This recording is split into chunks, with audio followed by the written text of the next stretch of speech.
Good evening, everyone. Andy?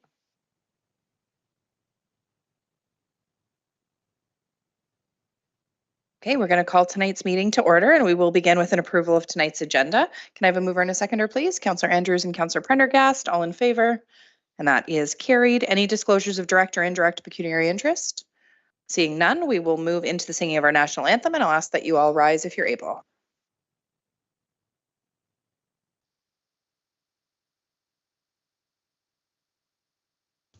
O Canada, our home and native land, true patriot love in all of us command. With glowing hearts we see thee rise, the true north strong and free. From far and wide, O Canada, we stand on guard for thee. God keep our land glorious and free. O Canada, we stand on guard for thee.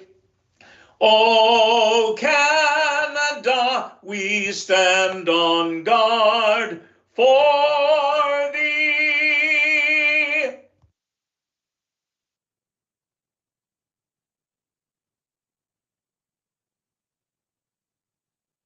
We would like to acknowledge the treaty lands and territory of the Williams Treaty Nations and the Mississaugas of the Credit First Nation. We also recognize that Dufferin County is the traditional territory of the Wendat and the Haudenosaunee and is home to many Indigenous people today. Before we move into our public meeting today, we are going to take a moment for a special recognition. I'm excited to welcome Ken Jack, this year's Ontario Senior of the Year for Orangeville. I'm going to turn the microphone over to Councillor McIntosh, who is going to say a few words about Ken and his contributions to the community. Thank you very much, Worship. It gives me great pleasure to present this award tonight. I just want to say a few things about Ken. He's been an active member of the Senior Centre since 2007. During that time, he served as president for 2 separate terms. I learned a lot by reading this, by the way, because I didn't realize Ken was involved as he is, but I do know Ken personally also, and we'll get into that later. Ken is also an active member of the Town of Orangeville Age Friendly Committee, 2 separate occasions.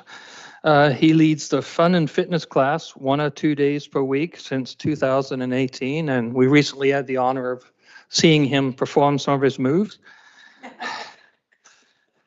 During the COVID pandemic, Ken helped create a fitness video so that seniors could follow along with the program at home. He also took part in regular wellness check-in calls with members while the center was in lockdown during COVID. He also established a Saturday morning coffee group that I know my late mother really appreciated, because that's all she would talk about was Kenny and his coffee club. So it was a great thrill for her. Every Saturday morning they meet and hash things out and probably talk about us. He has served several members he keeps tabs on regularly and voluntarily drives them to the senior center for exercise class and of course the coffee afterwards. He also takes an active role in the annual fall sale and bazaar and always has a kind word for each of the visitors or members. He makes people feel welcome.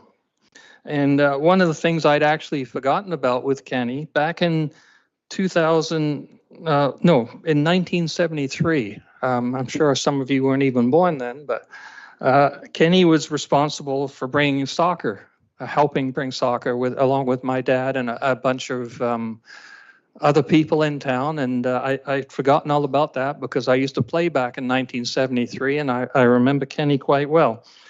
He was also he developed the soccer program in Orangeville, and he was also an executive of the Ontario Soccer Association during that time. Again, a gentleman like this makes Orangeville shine.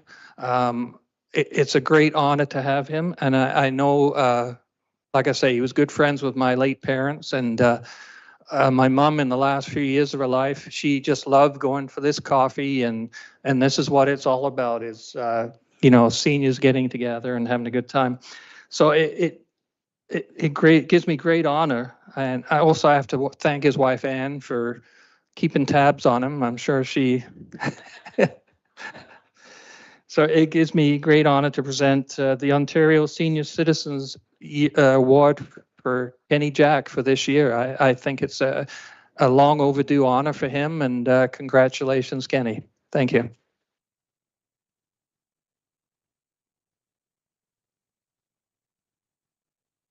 And we'd love to invite you up to the delegation desk if there's anything that you want to say, and then we're going to take some photos. We do have Kelly here from Sylvia Jones's office. Unfortunately, Sylvia was unable to be here tonight, and she does send her gratitude as well. So we'll do some photos, but if you'd like to say anything, the mic is yours. Just hold it up. There you go.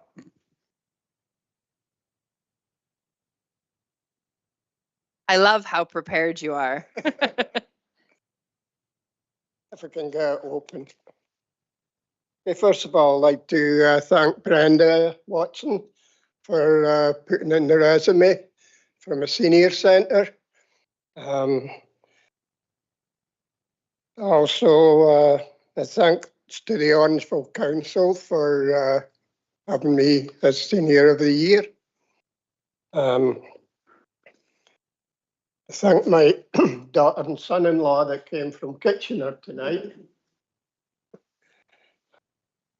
And have the exercise class from the senior centre.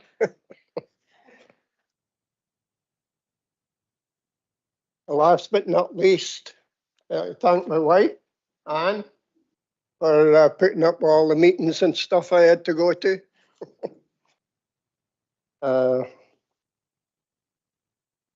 Anyway, I believe volunteers do this for pleasure and not rewards.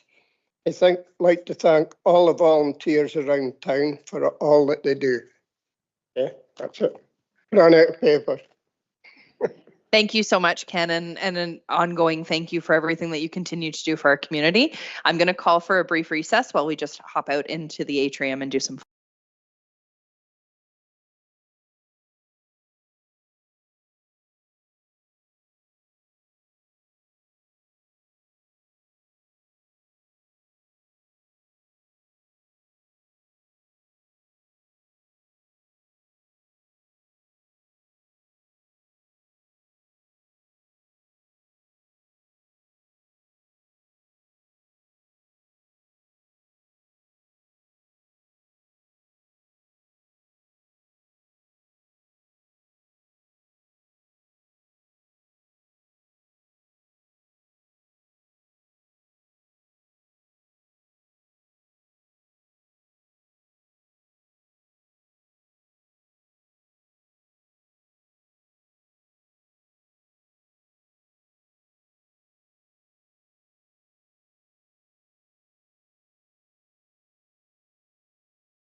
Okay, welcome back. Thank you everyone for joining us for that wonderful celebration for Ken Jack.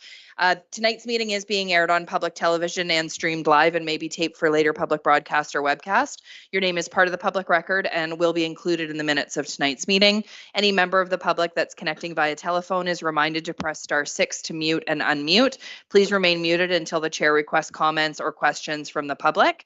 At this time, I will turn the chair over to Deputy Mayor Taylor to go into our first statutory public meeting.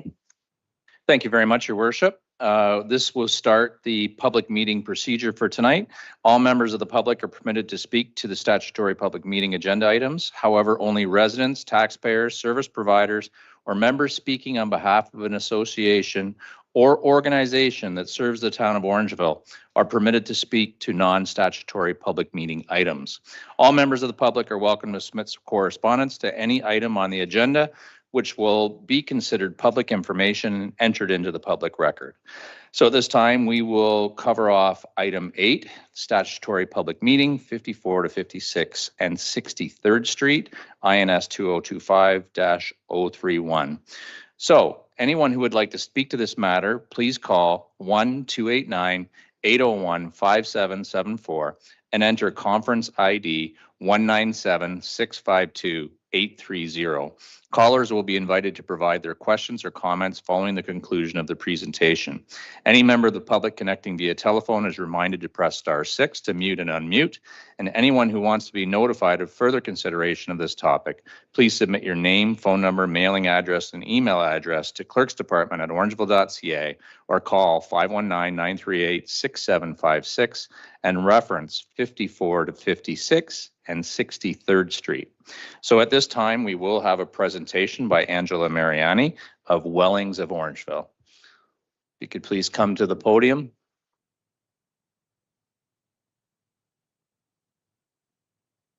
Thank you very much for being here. I think your microphone's live and you are on the stage. Can you hear me? Can you bring it down just a little bit more to you? Like, Good. I think you need to bring it down. Bring it There up. you go. Can you hear me? Thank you. Okay. Good evening, Your Worship and members of council. We're very excited about our project, the Wellings of Orangeville. Can I move the slide myself? Okay. We're located right next to the Zehrs on 4th and 3rd Avenue. The property is owned by Choice Properties and they will continue to retain ownership. We have a long-term lease with them. The size of the property is 9.2 acres and it is currently vacant and is in a prime location for our development next to the grocery store, as well as other commercial and residential across the street on the other side. This is our site plan. We are proposing a 4-story building with 76 units and 100 townhouse blocks or 100 townhouse units. There within the 4-story building, we have indoor recreation space located on the ground floor, and we have pedestrian connectivity throughout all around the building, all around the property, and easy access to the commercial next to us.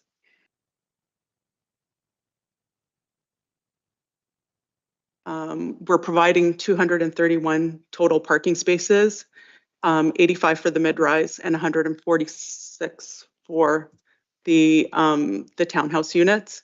We have 42 bike spaces. The community is for independent seniors living.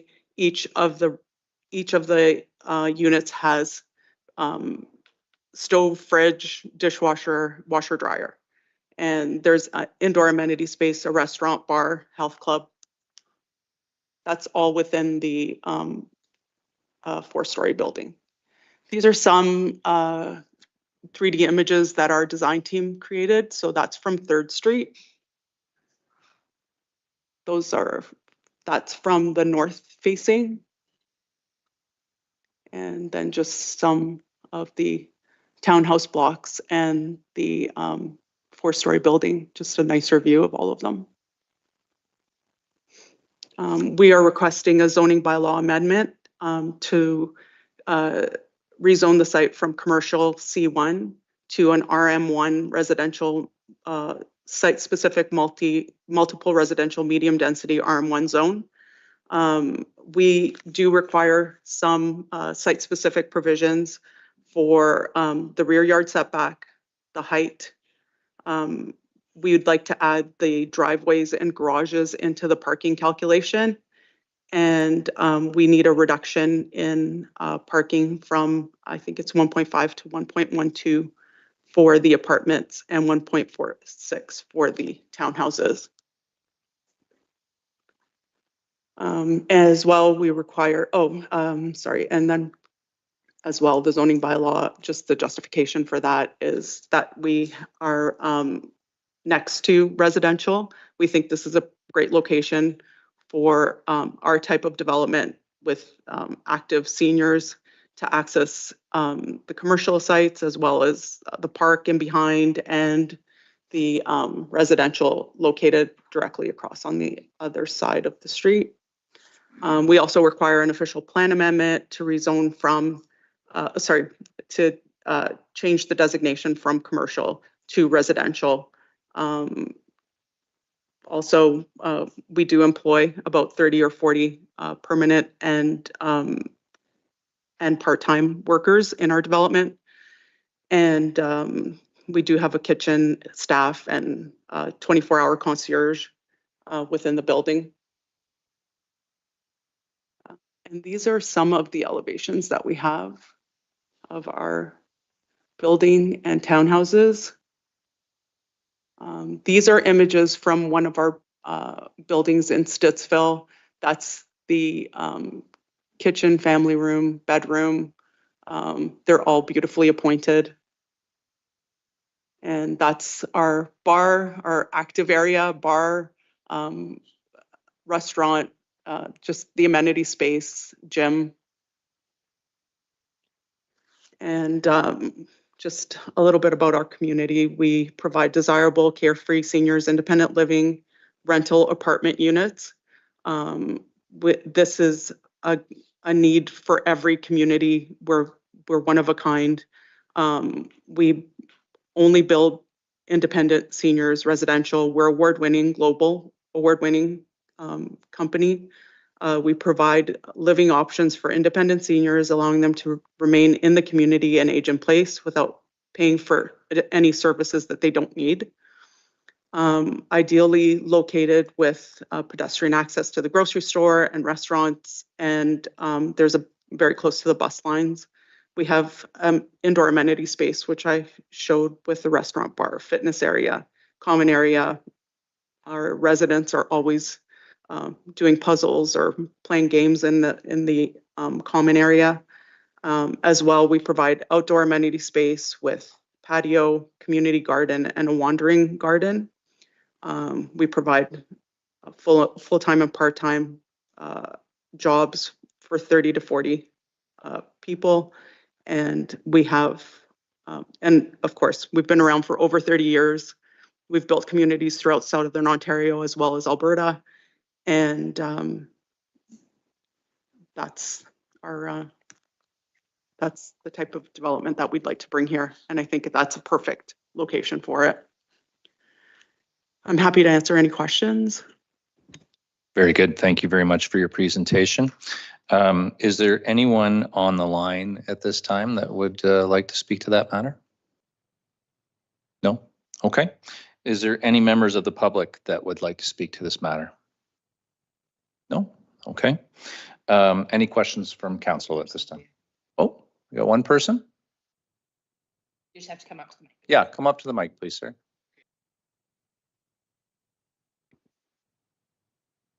Just state your name and address for us. Yes, Tony Bellissimo, 39 3rd Street. I've lived there numerous times in the 80s and back again since 2007. The street's really changed, and traffic on the street is a concern. And I just feel that that's going to just bring more traffic. I've witnessed people getting home from work and trying to back in their driveways, and they're getting, horns honking at them and stuff. So that's my concern, is just what's going to happen with the traffic. Third Street is pretty bad. It's also acting as a bypass for the bypass. When there's an accident, you know, there's tractor trailers, everything comes through there, right? So that's my concern. Thanks. Very good. Thank you. Anyone else from the, did you want to speak to that? To speak to that? Sure. We've prepared a traffic. It's not study. necessary, but you're welcome to do so. Okay. Yeah. We have prepared a traffic study, and the one thing about our community is that we don't typically have any add to the peak time travel. Most of our members don't travel during high traffic times.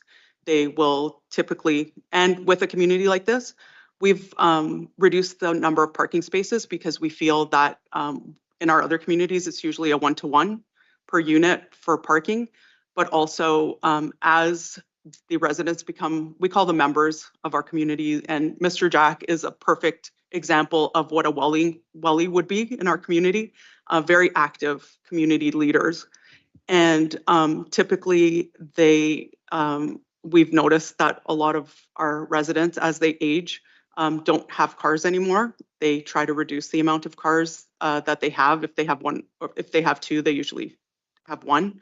And it's walking distance to pretty much anything that they need.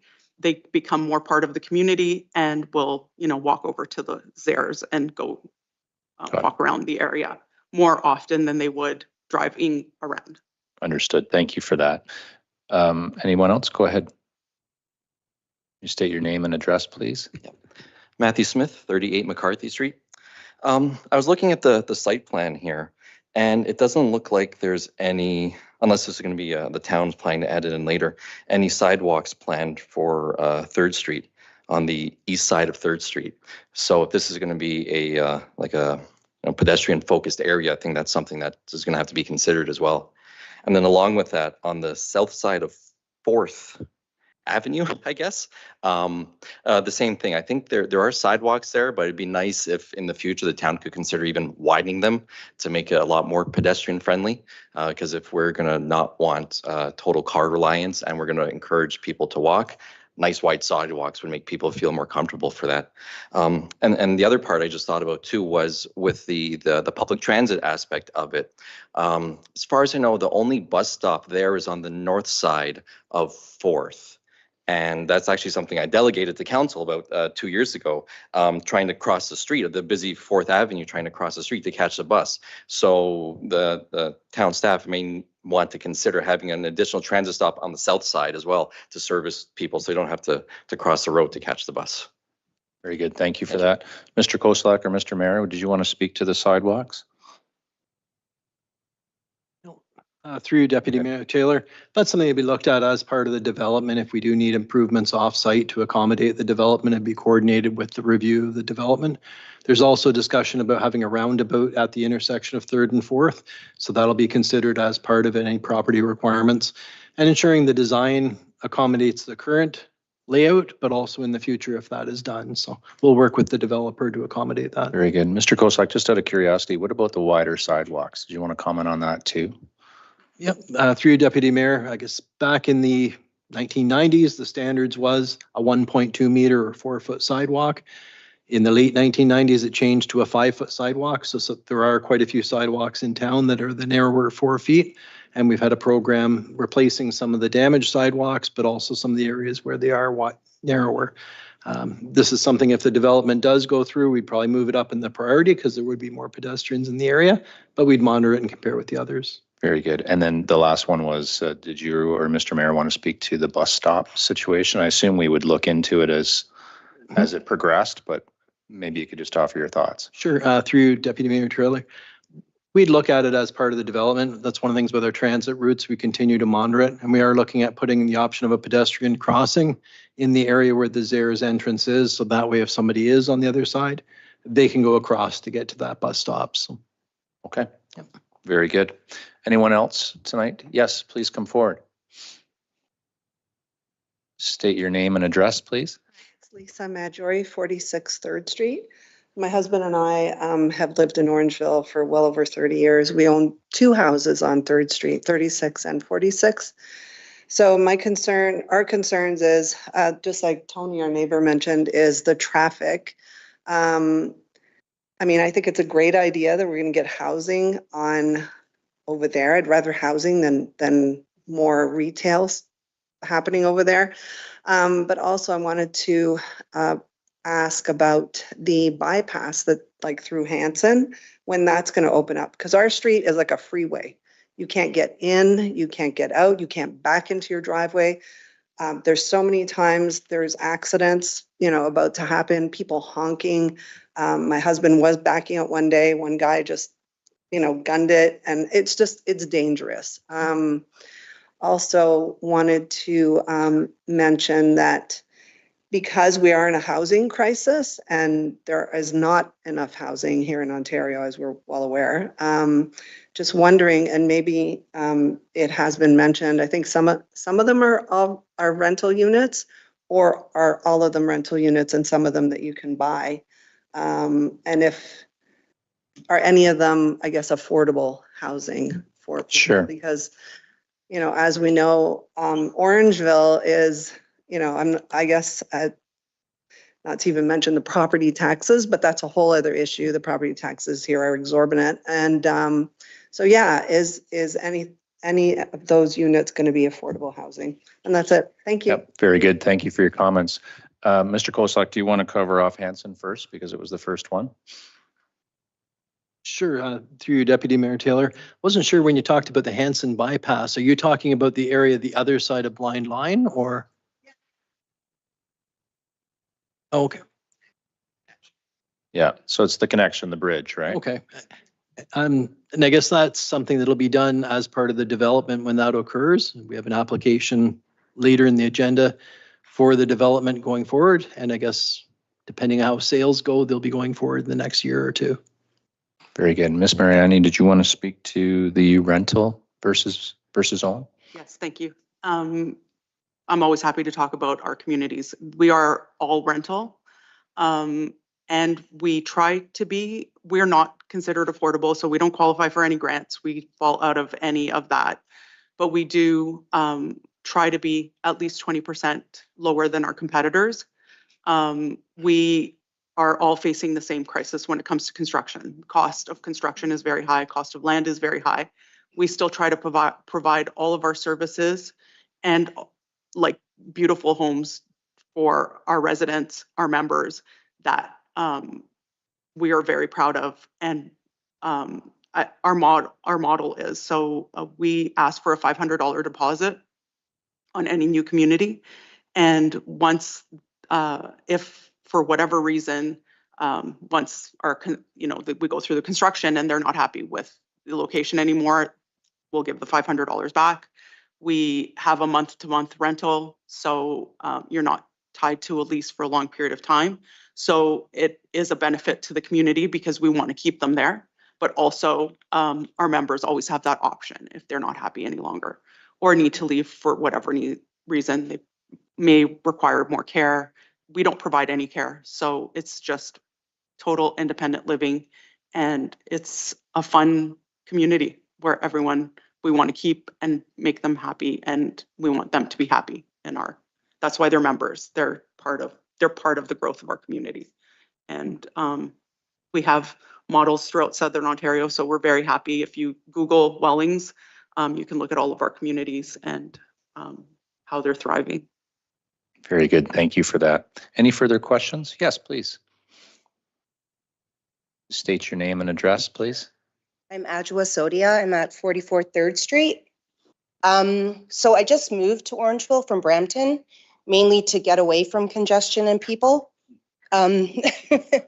So I love that there's affordable housing or housing coming, but is it just seniors or is it anybody is just seniors alone? Yeah. 55. Okay. Ms. Mariani, did you? Okay. So it's 55 plus. Yeah. Of course, you can't discriminate, as you know. It's just that our communities don't provide anything for young families. They are designed specifically for 55 plus, one level, everything's on one floor, 1 or 2 bedrooms. It's not to accommodate families. This is just for, it's just for And they are all rentals and we don't like to really call affordable because affordable is a whole different, but we try to be affordable within our industry as best as we can be. Very good. Just as an aside, before we leave you, first of all, welcome to Orangeville. So, and really pleased that you would, in such a short period of time, come to council and advocate for yourself in that way. More people should do exactly what you just did. So kudos to you and thank you for being here. I saw another hand. Did somebody else? Yes, Mr. Ugolini, please. Thank you. Rick Ugolini, Cedar Drive.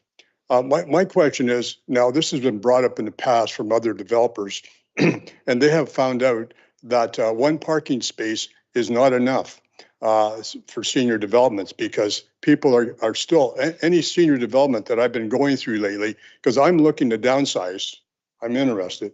Most of them have at least 2 cars in the driveway. And I know it came to council not too long ago that somebody brought up that just one space is not enough anymore for seniors. So I don't understand this 1.46. How do you get a 0.46 of a car or a 0.12 of a car? It just doesn't make sense. Yeah. I'm just a simpleton. Mr. Mayor, Mr. Koslak, did you want to speak to the parking? Yeah, I can speak to that. Thank you. Through you, Deputy Mayor. Yeah, the point, the ratio you're referring to, Mr. Ugolini, that's just a ratio for all units. So it'd be up to the developer as they get closer to divvy up all those parking spots to each unit. But it is pretty standard, especially given the apartment units being proposed for that reduced parking, like being less than two spots per unit. Our zoning bylaw requires 1.5 spaces per unit. And again, depending on mix, like if you have 3-bedroom units and then 1-bedroom units, you'd probably take maybe 2 spaces dedicated to those 3-bedroom units, and then the 1-bedroom units only get 1 space. So it's not just a cut and dry 1.12 spaces per unit, 1-to-1. So I can appreciate the confusion. And even so with these smaller bungalow units, but certainly that's going to be taken into consideration. This is just for information, so it's just came to us, and this is the reduction they're requesting, but we haven't made any determinations on if it's going to be adequate in the parking that's provided. But certainly that'll be a big consideration through the review process. Thank you, Mr. Mayor. Yeah. Mr. Ugolini, do you have something further? One more question. What is the price going to be of these units? The rentals. Well, Yeah, they're rentals and I unfortunately don't have that information, but I Yeah, think. if you could just speak into the mic because, yeah, sorry, no one at home will be able to hear you. I'm sorry. Yes, I don't have that information just yet. We try to price point very reasonable for our units. The rental prices is what you're- For rental prices. But I can definitely put you in, if you can reach out to maybe Mr. Mayor, I can get you in contact with our team and they can let you know what they're thinking of the pricing wise. Very good. Okay, thank you, Mr. Ugolini. Anyone else? Okay, seeing none, I'll turn it to council now. Anyone from council? Yes, Rick, please go ahead. Thank you, Deputy Mayor. Thank you very much for your presentation. Orangeville certainly needs something like this. I have 2. One, is there visitor parking for the bungalows? Because I don't see it on the site plan. And 2, I chair the accessibility, Orangeville Access. I'd like to see more accessibility parking spots. I don't see very many, but I love to hear from you on that. Thank you, Councillor Stevens. Ms. Mariani? So I love speaking about our communities. We're part of the Rick Hansen community. We get a lot of information from Rick Hansen Society to help us with accessibility, and we design our buildings as best as we can, of course, to accommodate for any sort of barriers that our residents could face. So thank you for that question. That's really important to us, and that's something that we take pride in, and that that's why we're part of this Rick Hansen Society. And I'm sorry, and what was the first question? I'm sorry. Was there visitor parking for the? Yeah, so visitor parking, we always include our visitor parking. Again, this is our initial, we're working with staff right now to see the parking availability. And again, and I understand there are a lot of people a lot of seniors that still have 2 cars. We've found, and we've been building for 30 years and have communities that run through right now, 1-to-1 usually for our residents and additional parking for visitors and staff.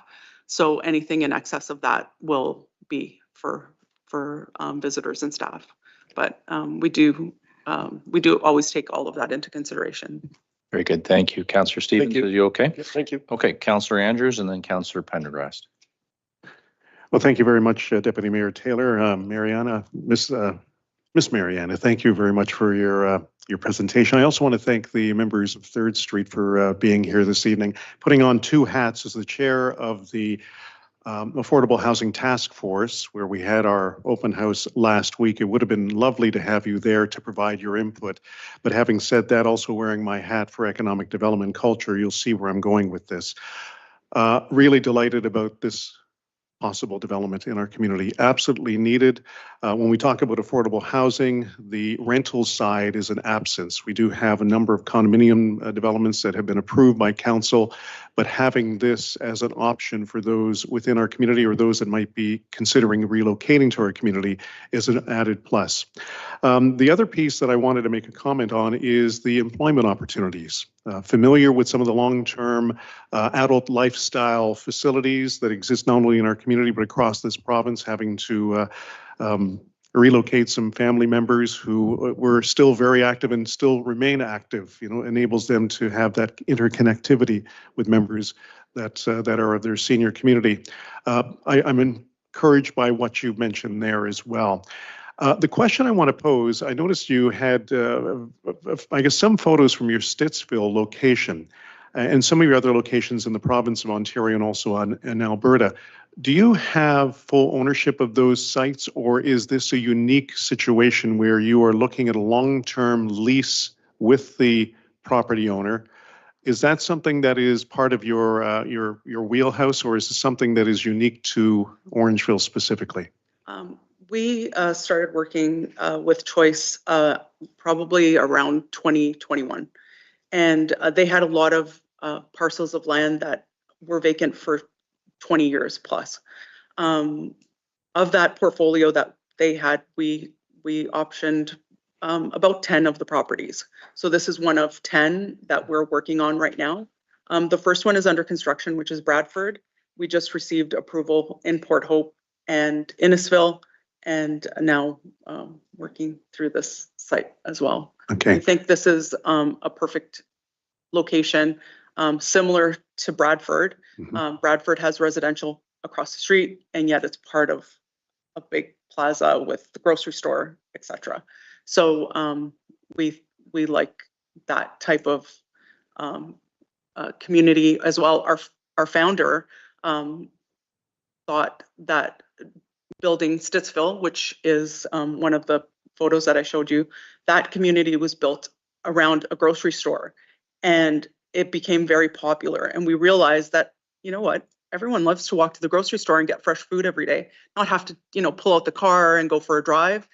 And it just became part of our model, our design. We just like that closeness to grocery stores specifically, but coffee shops and, any sort of retail is kind of nice, especially with the situation of commercial right now, and having pedestrians going to different stores is always benefit to the community as well. And I understand, like, the rental model that we have is that we're hoping that, of course, every community fills up, but as more people move into our community, that alleviates and opens up some of the houses that have been held for a long period of time by members of the community. Mm-hmm. And they don't have to leave the community. They're still part of the community, but younger families can move into those houses that now are becoming available because we do have a housing crisis, as we've talked. Very good. Well, Councillor Andrews, if I do you may, have something yes, further? thank Go you. ahead. Yes, I do. And, you know, as we've spoken about this publicly, we talk about the housing continuum crisis. And so it's the entry point, but it's also the exit point too as well. And I do really appreciate the model that you've spoken about.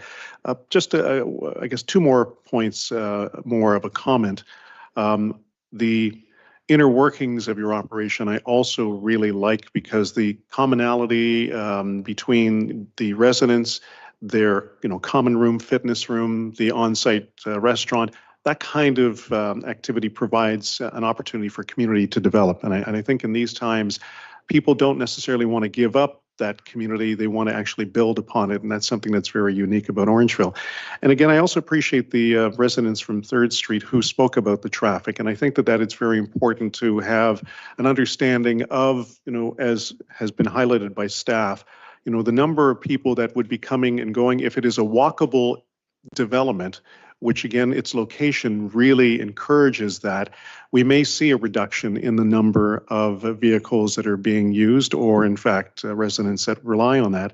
And of course, even the bike location that you have there too as well, the number of bike spots will be hopefully, if all of this comes together, welcomed by members of those that will be living in those residents. So again, that's all I have, Deputy Mayor Taylor, but again, very impressed by the information that has been presented tonight.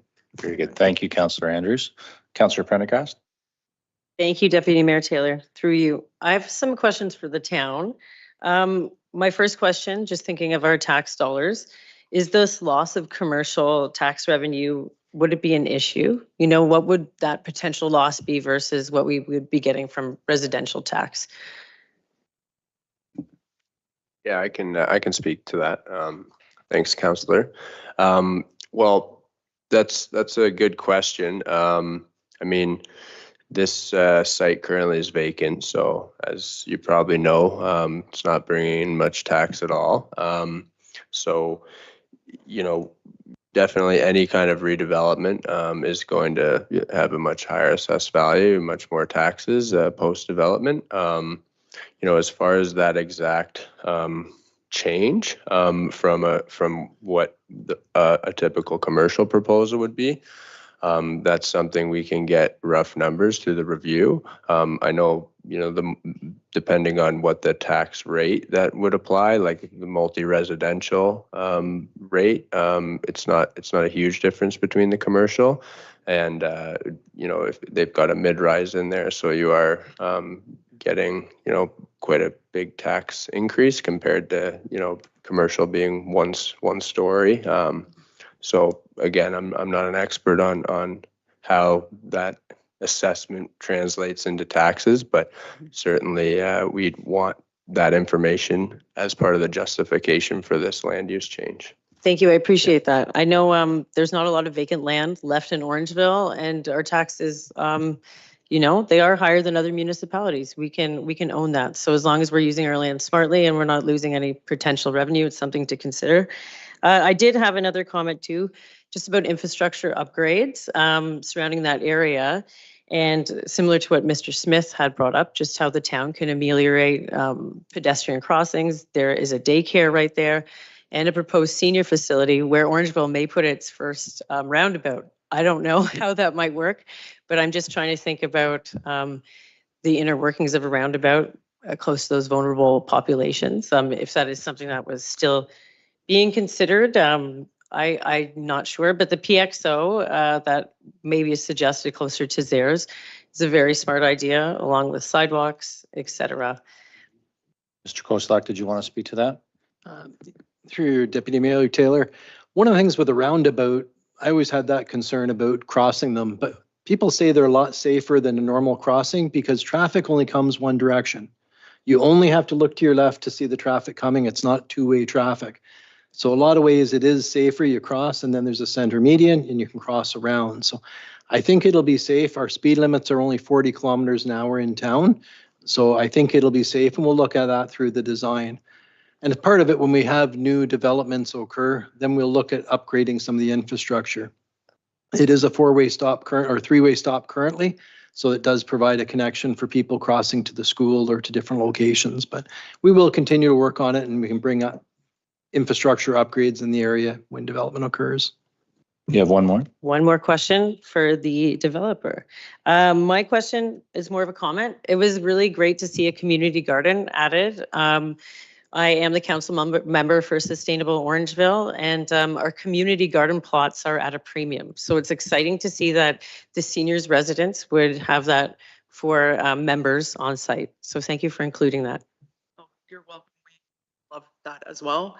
Anything that we could do to make it more communal. And I just actually, that brings me to one more point that I wanted to make, and I didn't earlier. Why we don't fall into a lot of the affordable living is because we do provide one meal. And the reason that we provide the meal is for socialization. When someone's paying for a meal, they'll be at the restaurant to have that meal.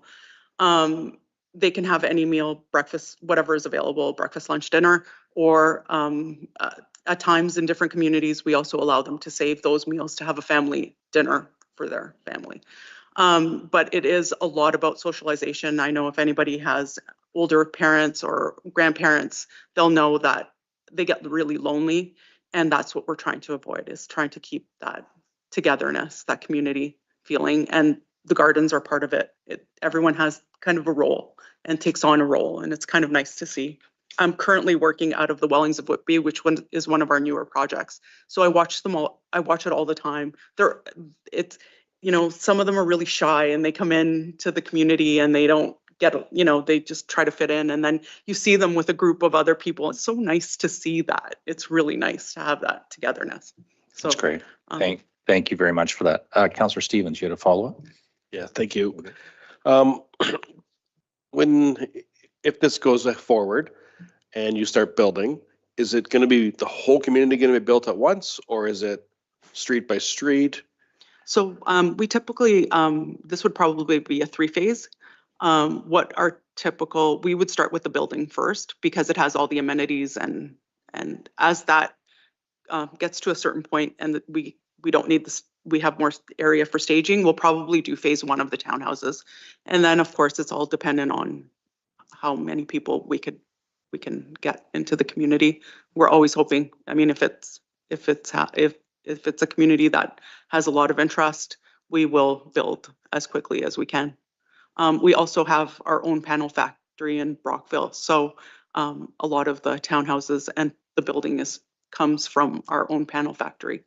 And we'd be happy to take you on a tour of that if anybody is interested, or any of our communities. We're happy. Very good. Thank you. All good? Yep. Mayor Post.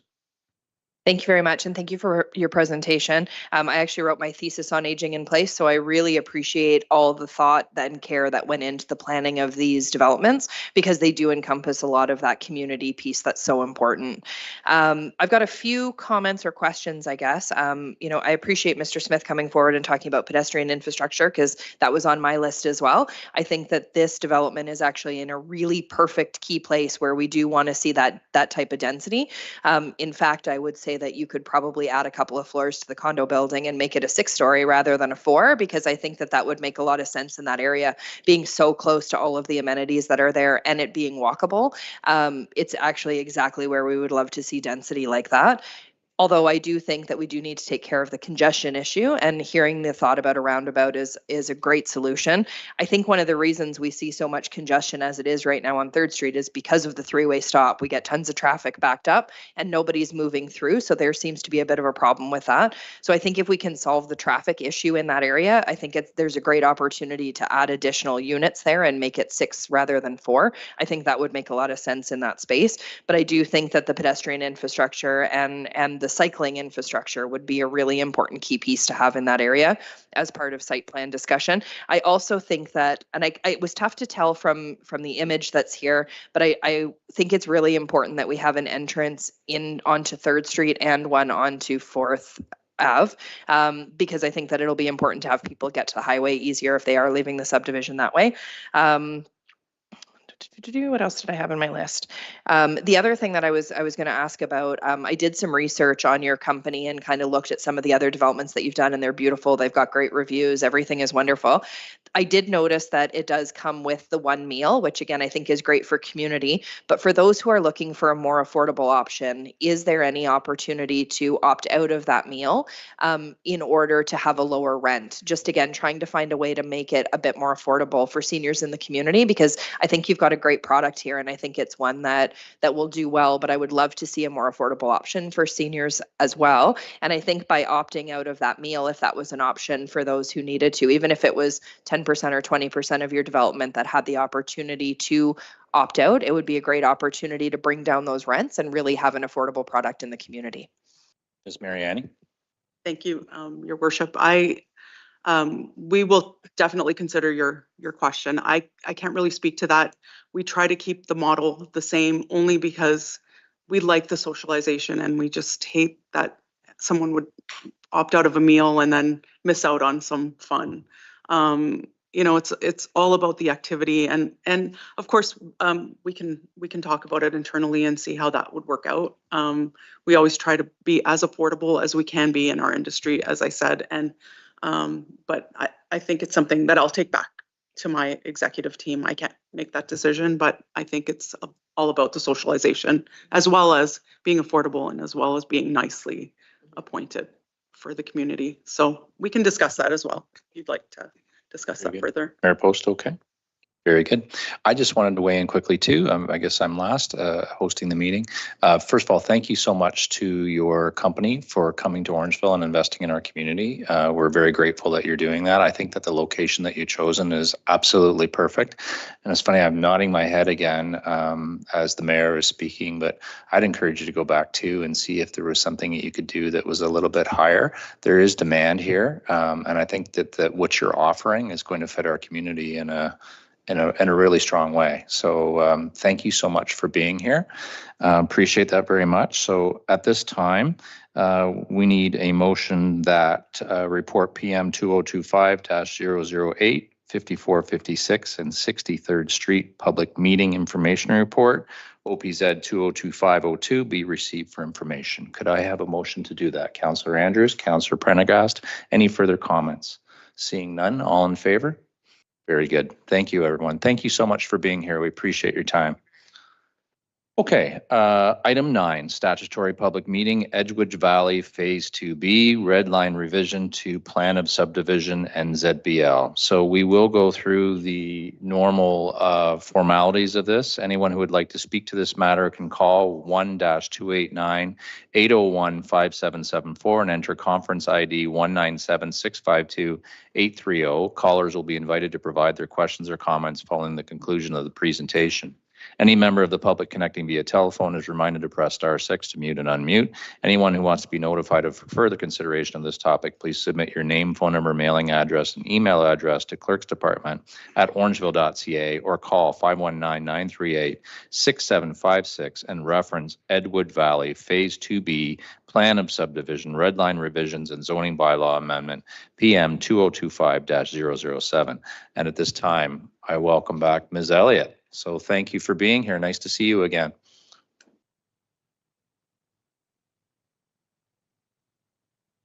Could you pop the doors open and have? You should have a nameplate here and your own chair. You've been here so often. I don't think you're on. Are we able to turn there? Oh, there we go. Both press it at the same time. So you even know how the technology works. You've been here so much.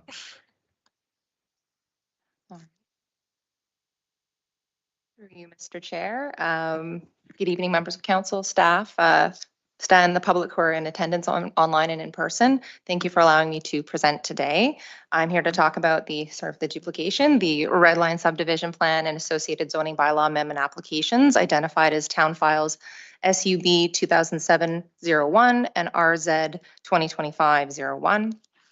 As alluded to, I've spoken to council a number of times already, but I'll just do a very quick introduction for anyone new that might be listening in. So my name is Trish Elliott. I'm a development manager at Great Gulf. We are the owners of the property subject to today's meeting, which is also legally known as NG Citrus Limited. The property is located west of Blind Line. Oh, something happening. Oh, it's not on the screen.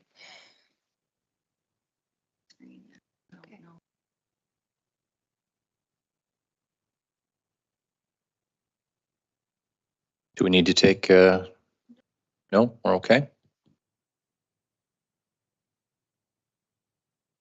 Would we have access to the Jeopardy theme song while we wait?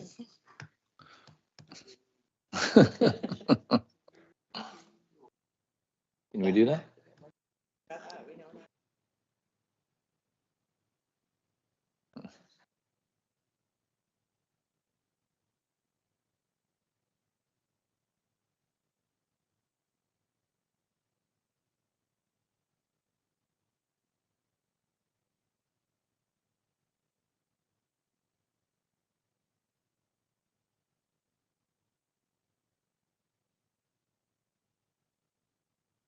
Okay, great.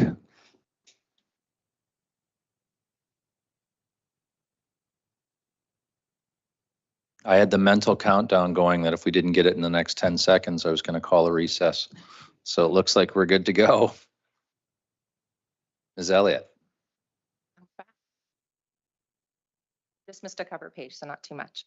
But I'll just reiterate again, the property is located west of Blind Line, in between the existing ends of Hanson Boulevard, just for some context there. Within the town's official plan, the majority of the property is designated for residential land uses. There's also a portion along the lower Menorah Creek that's designated for open space conservation.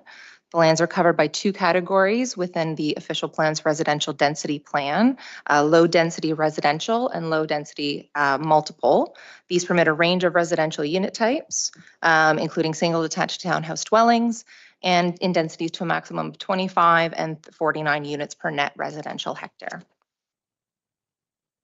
Before we took ownership of the property, it was subject to planning applications by the previous owner. So in 2021, a subdivision plan was draft plan approved for the site, which included single detached lots and townhouse blocks, an expanded stormwater management pond, protected environmental lands with a trail connected, along the Menorah Creek, and the extension of Hanson Boulevard. So the subdivision plan also included a future development block known as Block 55. On the screen, I've sort of add a little inset drawing that just zooms in on this block so you can see that in a bit more detail. Conceptual lotting for the lands would have been prepared by the previous owner to justify that the size and the shape of the lot could facilitate future development. However, by draft approving the subdivision for this area showing it as a block, it also meant that there was going to be an additional approval process that would be required to determine the final layout of the subdivision for the lands, but more on that in a minute. The lands have also been subject to two zoning bylaw amendment applications. The first was approved in 2021, along with the original draft plan approval of the subdivision, and applied the corresponding residential and open space zones and development provisions. The second was approved in 2023 and followed our acquisition of the property. I'm sure staff and council members will remember my very detailed presentation where I went into each of the different minor adjustments that were packaged into our zoning bylaw amendment. It included things like tweaks for lot frontage on corner lots and introduced a new unit type, which was called a linked townhouse unit, which eventually was ultimately called the linked semi-detached dwellings in the bylaw.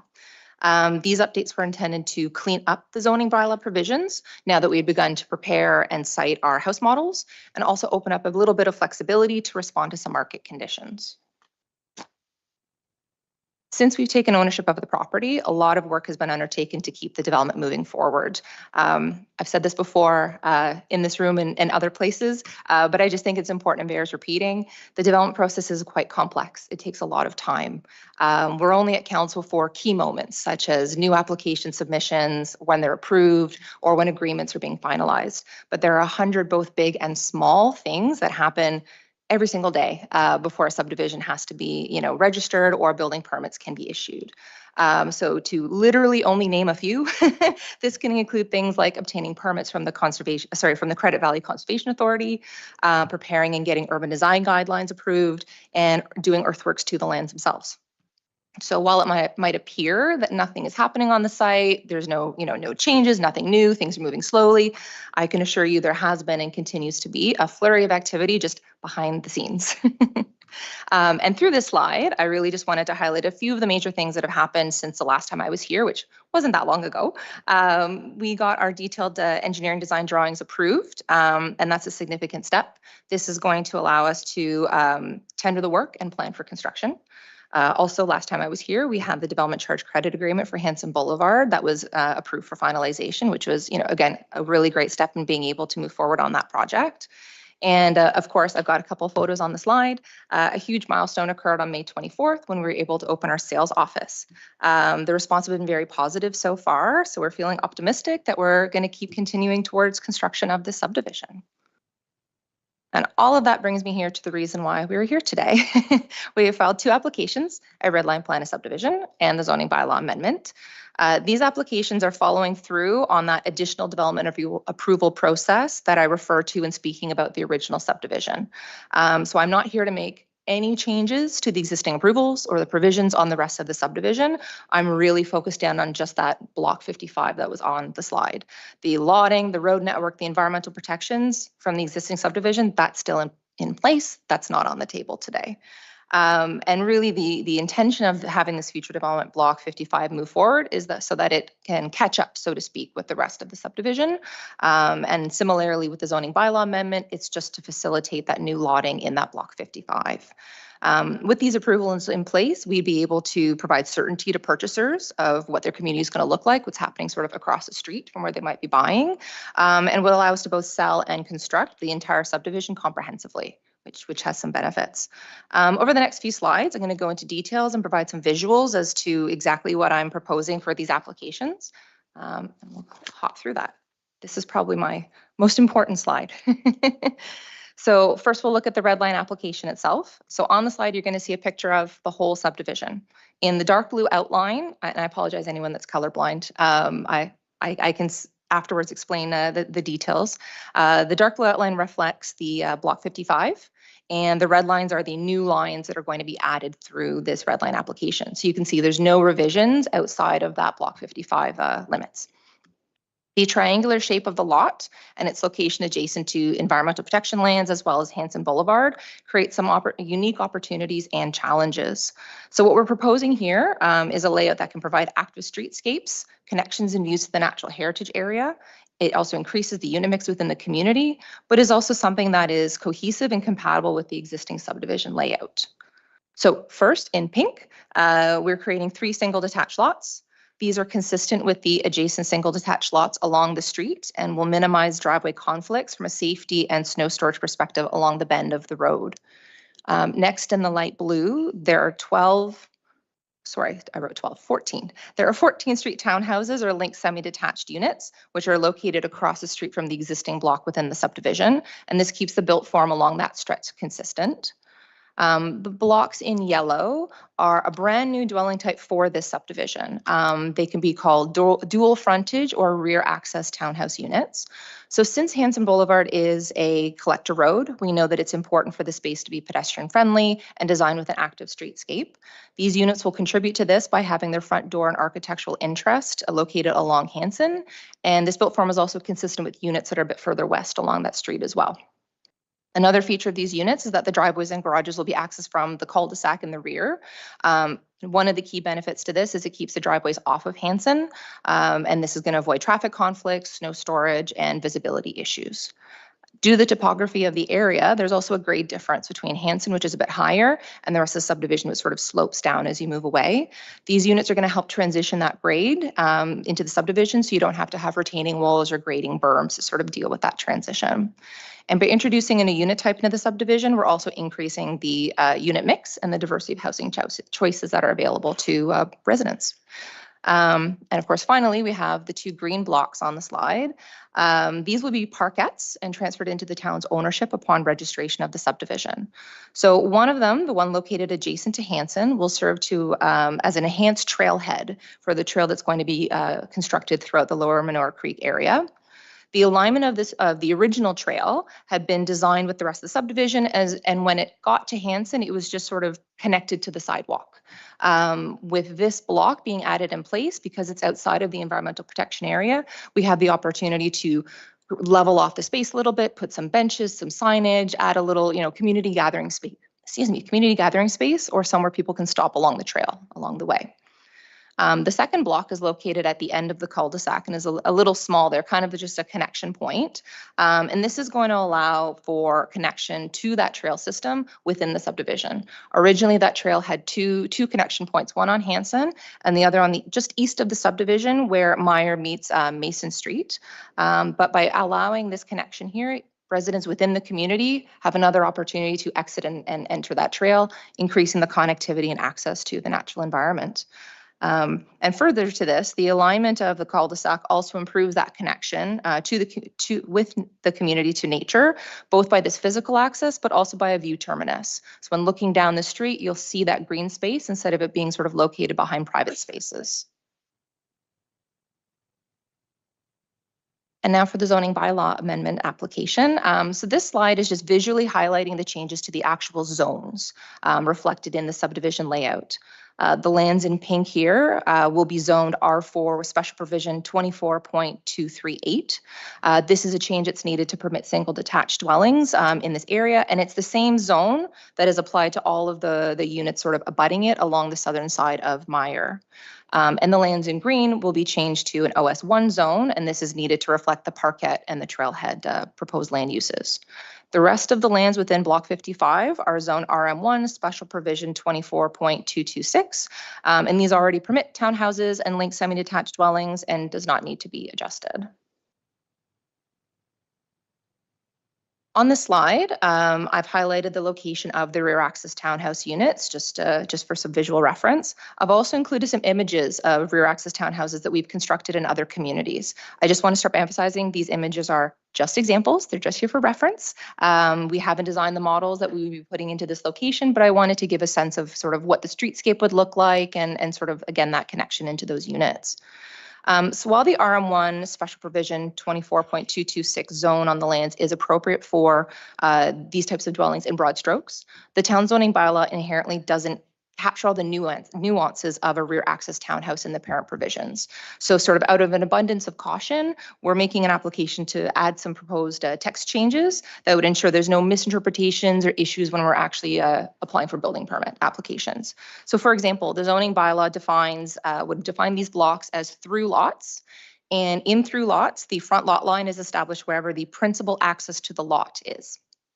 It's unclear if principal access to the lot would mean the front door, or like pedestrian access, or the car in the garage, so and the driveway. So by doing so, we're adding text to the bylaw that would simply say the front lot line is the one along Hanson. So sort of very basic level clarification items. Other text changes we're proposing are going to clarify the rear yard setback to the building versus the garage, because the garage is now in the backyard. Explicitly permitting parking to be located in the rear yard, not something typically provided, and provides confirmation that the section in the zoning bylaw that requires public access to the front and rear of townhouse units is being satisfied because these are dual frontage townhouse units. Last slide, I promise.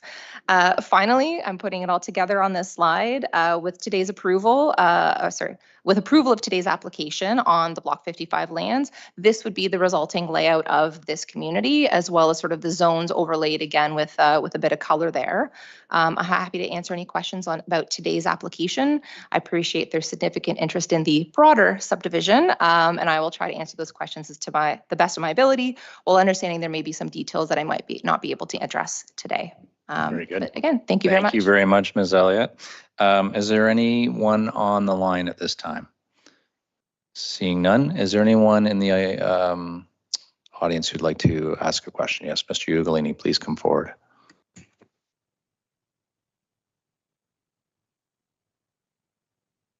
Rick Ugolini, Cedar Drive again. My question is, with this development on Hanson, is Hanson finally going to be put through? Mr. Koslak, do you want to take that again? I think we know the answer is yes. Yeah, through you, Deputy Mayor Taylor, to you, Mr. Ugolini, this will be developed probably as part of the development. The exact timing isn't known at this time. It could be done this year, it could be done next year. A lot of it depends on the sale of the units and everything else. So I don't know, Trish, you want to speak in more detail about it? Ms. Elliott? Through you, Mr. Chair. Yeah, I think that's a very good assessment of or answer to the question. We are required as part of this development to put Hanson through. We're not permitted to continue with the development, build any houses until that process has been put in place. Yeah. Very good. Anyone else this evening would like to ask a question? None? Seeing none. Council, any thoughts or questions? Councillor Andrews, you're first. Councillor Prendergast, you're up next. Thank you, Deputy Mayor Taylor. Very kind for you to give me an opportunity to speak to Ms. Elliott. And again, it's nice to see you and really eloquent in how you describe this additional portion of your development. More of a comment, but then also a question. The topography that you referenced, I know that, again, from Hanson moving into, I guess, the cul-de-sac, there is a definite height difference. And no doubt if this is moved through, it will end up, of course, being designed in such a way where there's appropriate runoff and some, so on and so forth. So where I'm going with this is the design that I noticed with the dual entrance townhouses that would be, of course, facing Hanson, but then also, of course, the driveways would be on the cul-de-sac. You did reference your renderings as an example, so it's not necessarily cast in stone, but what I did see was a rather large section of paved driveways.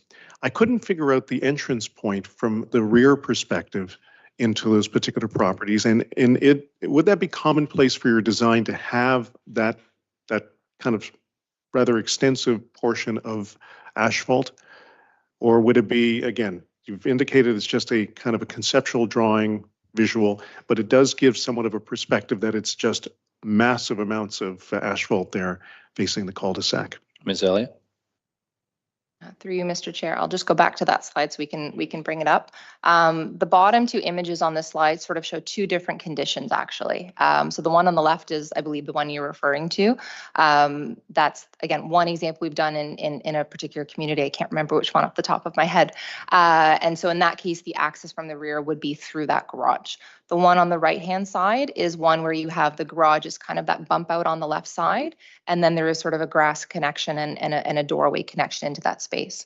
As I've said, we haven't designed these units yet. My understanding is the intention is, I believe we'd be looking at single-car garages in this place. So there would be sort of those gaps in between, those green spaces in between.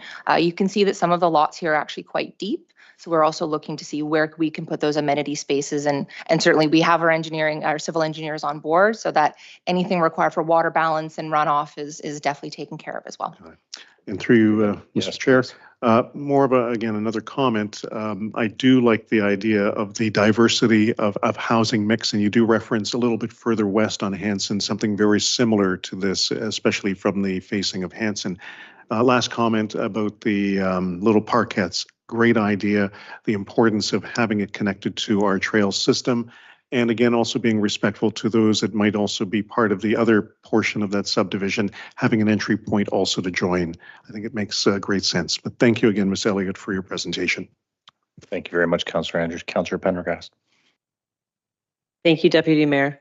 Councillor Andrews, you touched on exactly what I was going to mention, but I recall the last time you were before us, I had mentioned perhaps a catwalk or an access to the Lower Menora Creek, just as that children might be going south to go to school and how important that was. And I really appreciate you taking that feedback back and including it in the drawings, because it really does create a cohesive community and will allow future residents to access the creek. So thank you.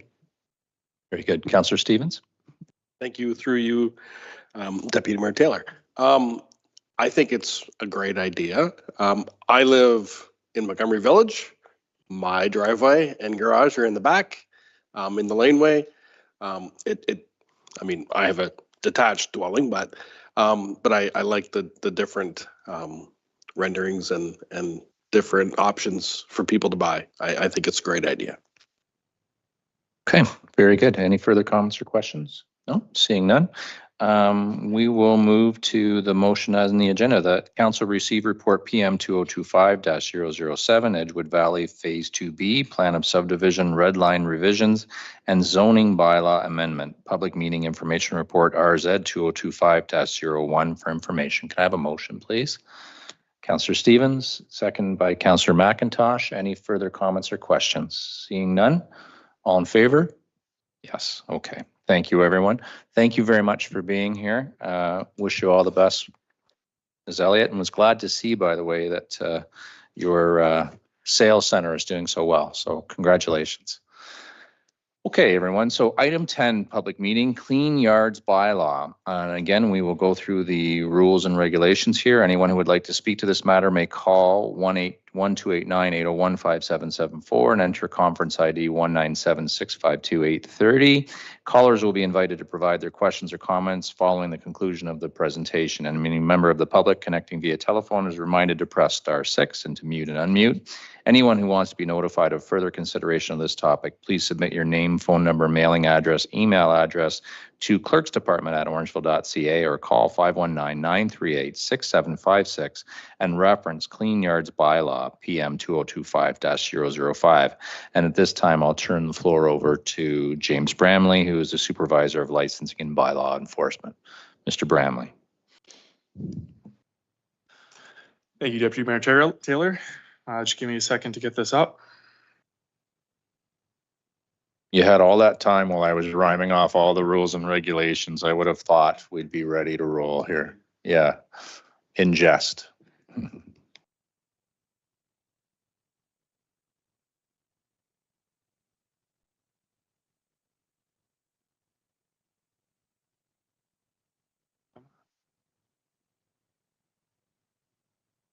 We can see it here. Is it not coming up on the screen?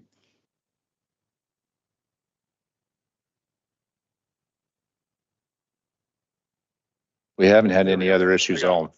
There's been no other issues all night. I don't know why you're having so many difficulties. My apologies. Thank you, members, council, staff, and attendees for this. Again, today we're bringing up a proposed bylaw that came forward for Clean Yards Bylaw. The timeline for what this discussion has been was back in December 12th, 2024, council passed a resolution to review our existing bylaws and consider creating a Clean Yards Bylaw in relation to our property standards bylaw itself.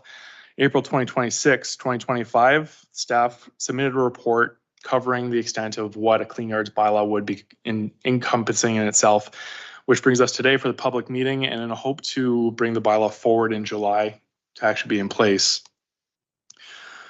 What is the Clean Yards Bylaw? The purpose of this is to identify efficiencies by creating a standalone Clean Yards Bylaw, specifically to separate the minor exterior property maintenance concerns from the broader scope of a building or property standards enforcement.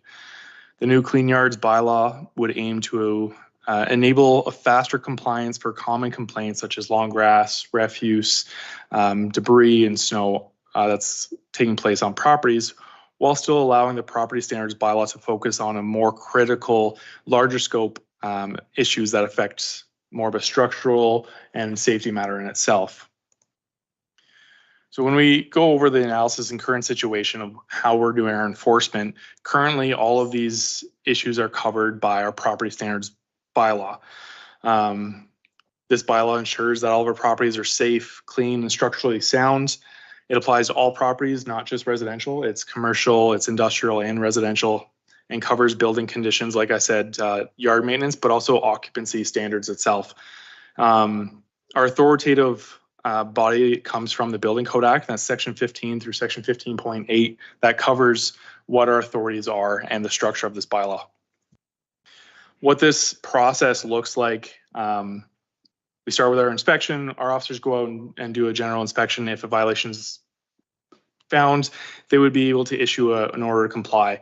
With that order to comply, we have to meet a minimum time frame, which is 14 days if that order is served on the person. If it has to be sent via registered mail, we added an additional 5 days on top of that, just so that we can deem that this is served. After this order is served, we do have an appeal process that the recipient of the orders can appeal this order to, if they want to ask for more time, contest it, or any other means in that aspect. Our enforcement of this is that if we come to the property that's still in non-compliance after this process, we can carry out the work in some cases, or we would proceed with legal action itself. During the appeal, if someone wants to contest this order, that order would be considered technically suspended at that time. So no further action would take place until a hearing would be concluded and a verdict would be taken place after such. And then a new deadline is generally given, whether an order is extended, modified, rescinded, or confirmed. And then at that point, the town would go back and verify whether it's in compliance or non-compliance. And as I said, the town could complete the work as a basic remedial action, and we can recover those costs via invoicing and putting it on property tax. Or if it's a larger extent, we would take this to legal action such as court and issue a Part 3 summons to the individuals.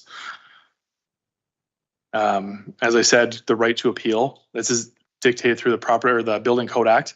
Anybody who receives these orders can appeal the order within 14 days of receiving it, or 19 if it is received by registered mail.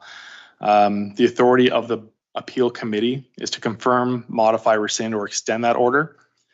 And then they do have another function to appeal this and taking it to the Superior Court if they want to fight that decision of the appeal. So again, another body that extends the enforcement and compliance of these matters. Just to put it kind of in a time frame so you guys can visualize on what this process looks like.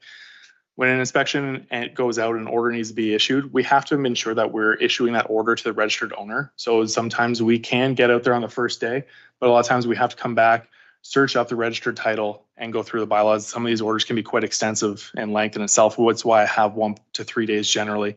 As I've mentioned, the compliance period, 14 to 19 days, depending on the service. And then the appeal window is 14 to 19. So that's just from us going to the first inspection to verifying whether it's in compliance or not. That's a minimum time frame that we have to accommodate. If they were to appeal this, that committee hearing is anywhere from 30 to 60 days. And this is based on the availability of a hearing committee itself and providing adequate time to put together a case for themselves as well, because they have that opportunity to present a case as well.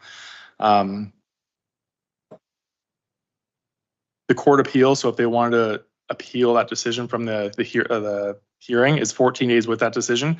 And then again, that goes into the proceedings in court, which can extend it significantly. After that, if they do fail to comply and we want to proceed with legal proceedings, it's anywhere from 4 to 14 months that we get caught in that court system that is already overburdened. So it's a very long, drawn out process. And in a case like this could be for long grass or something minor. It freezes the entire process until we're dealing with it after the court's verdict. All cases require a very full legal process, even for the minor issues, as I stated, and it's a very high administrative workload. What we're looking to bring forward is the Clean Yards bylaw, and how we look at this and what the scope is to prioritize and only focus on the exterior conditions that are the more nuisance issues, to maintain a neat and safe presentable properties, reduce health and safety visual nuisance risks. And as I said, it's long grass, debris, garbage, derelict vehicles on property, standing water, parking areas and walkways that should be able to be resolved in a short amount of time. The framework for what an inspection looks is very similar. We would go out and be able to do an inspection. Rather than having to come back and find that registered owner, we could place that order on that property at that time, being issued to the property and posting it on site. There is no guideline or required time frame dictated under the Municipal Act, which is where the authority would be coming from. As I said, the service, we can do it personally by mail or by posting it on site if no one is there at that time to kind of expedite that.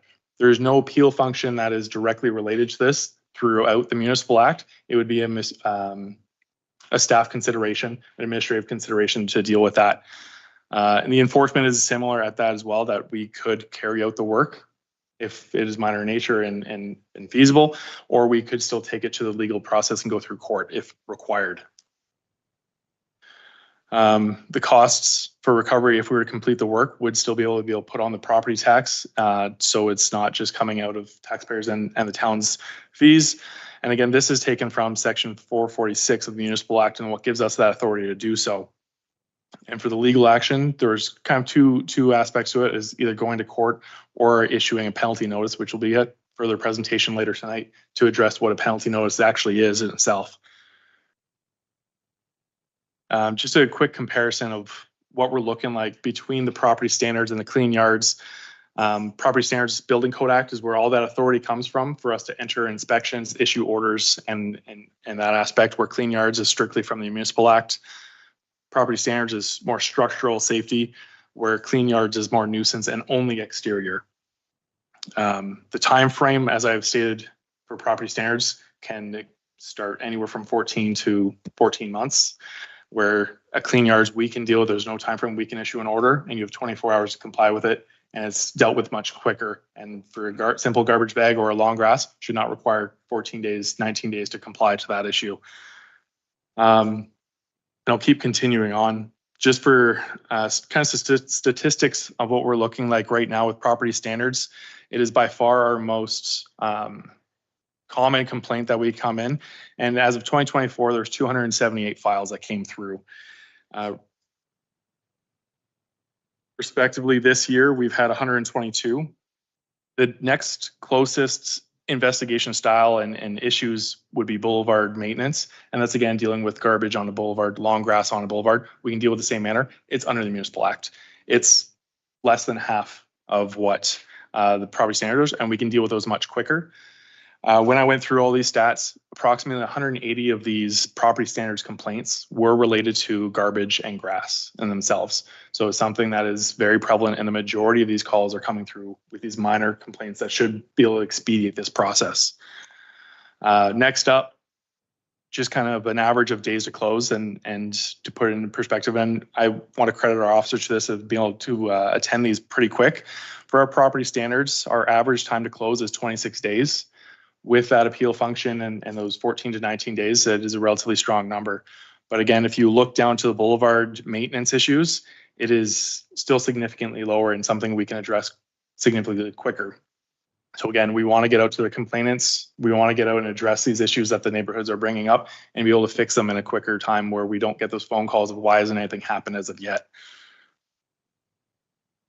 So key sections that we're going to be addressing, and I'll skim over this relatively quick, as these are all taken from the property standards bylaw in itself, where we focus on grass and vegetation, weed control, property cleanliness, trees and shrub maintenance.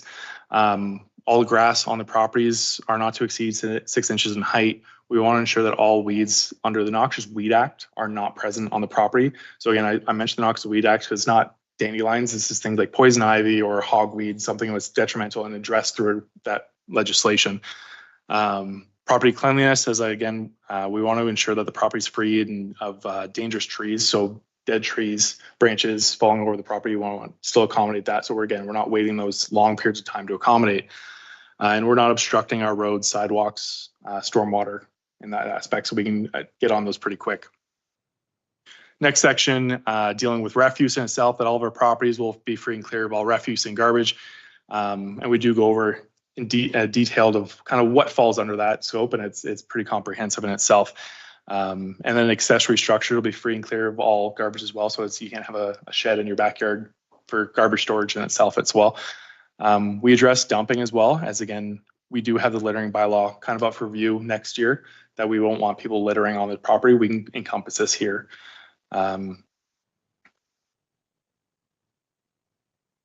Storage of refuse. Initially, this is a small change that we do bring forward. In the property standards bylaw, we speak to receptacles and where garbage is to be kept, and that's just a garbage bag. Whereas we've kind of gone a little bit more of a depth on that one, that all garbage is to be kept in a rigid, watertight container. And this is just to address that rodents still are getting in those garbage bags, and then just exacerbates an ongoing issue that's going on. And it's just storage on the property to maintain that we're not having garbage bags all over the property for general cleanliness in itself. We also have that if there's major fill or anything on your property, like small renovations you're going, they're not just being left there for a long period of time, where we'll have some properties where they'll do some work in the backyard and that giant pile of dirt will sit there for a few years and can get unsightly. It can become a hazard in itself. So we were moving to have that dealt with or actively being used. And then we can't have derelict vehicles on the property in itself. So it's again, if you can work on a vehicle, but a derelict vehicle would be stored within in its entirety in a structure in itself. And those are discussions that do come up, that I have a car, I want to fix something out. We're not saying you can't have a broken car, but it can't be a broken vehicle stored on your property for a long amount of time, again, for the eyesore and the cleanliness of the property. We address standing water on there to deal with pest control and mosquitoes and bugs that are constantly coming, and the mold that comes from that.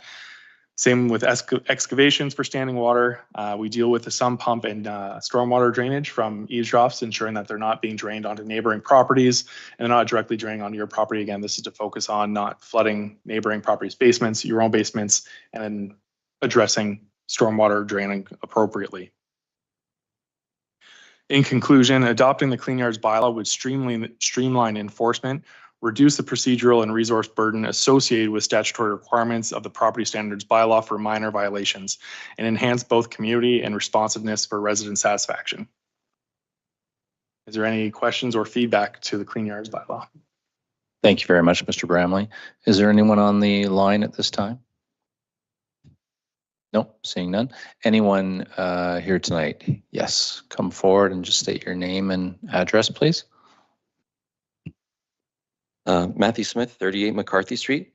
It's a shame a draft for this never came to the Sustainability Committee because I think we would have had some good comments for it.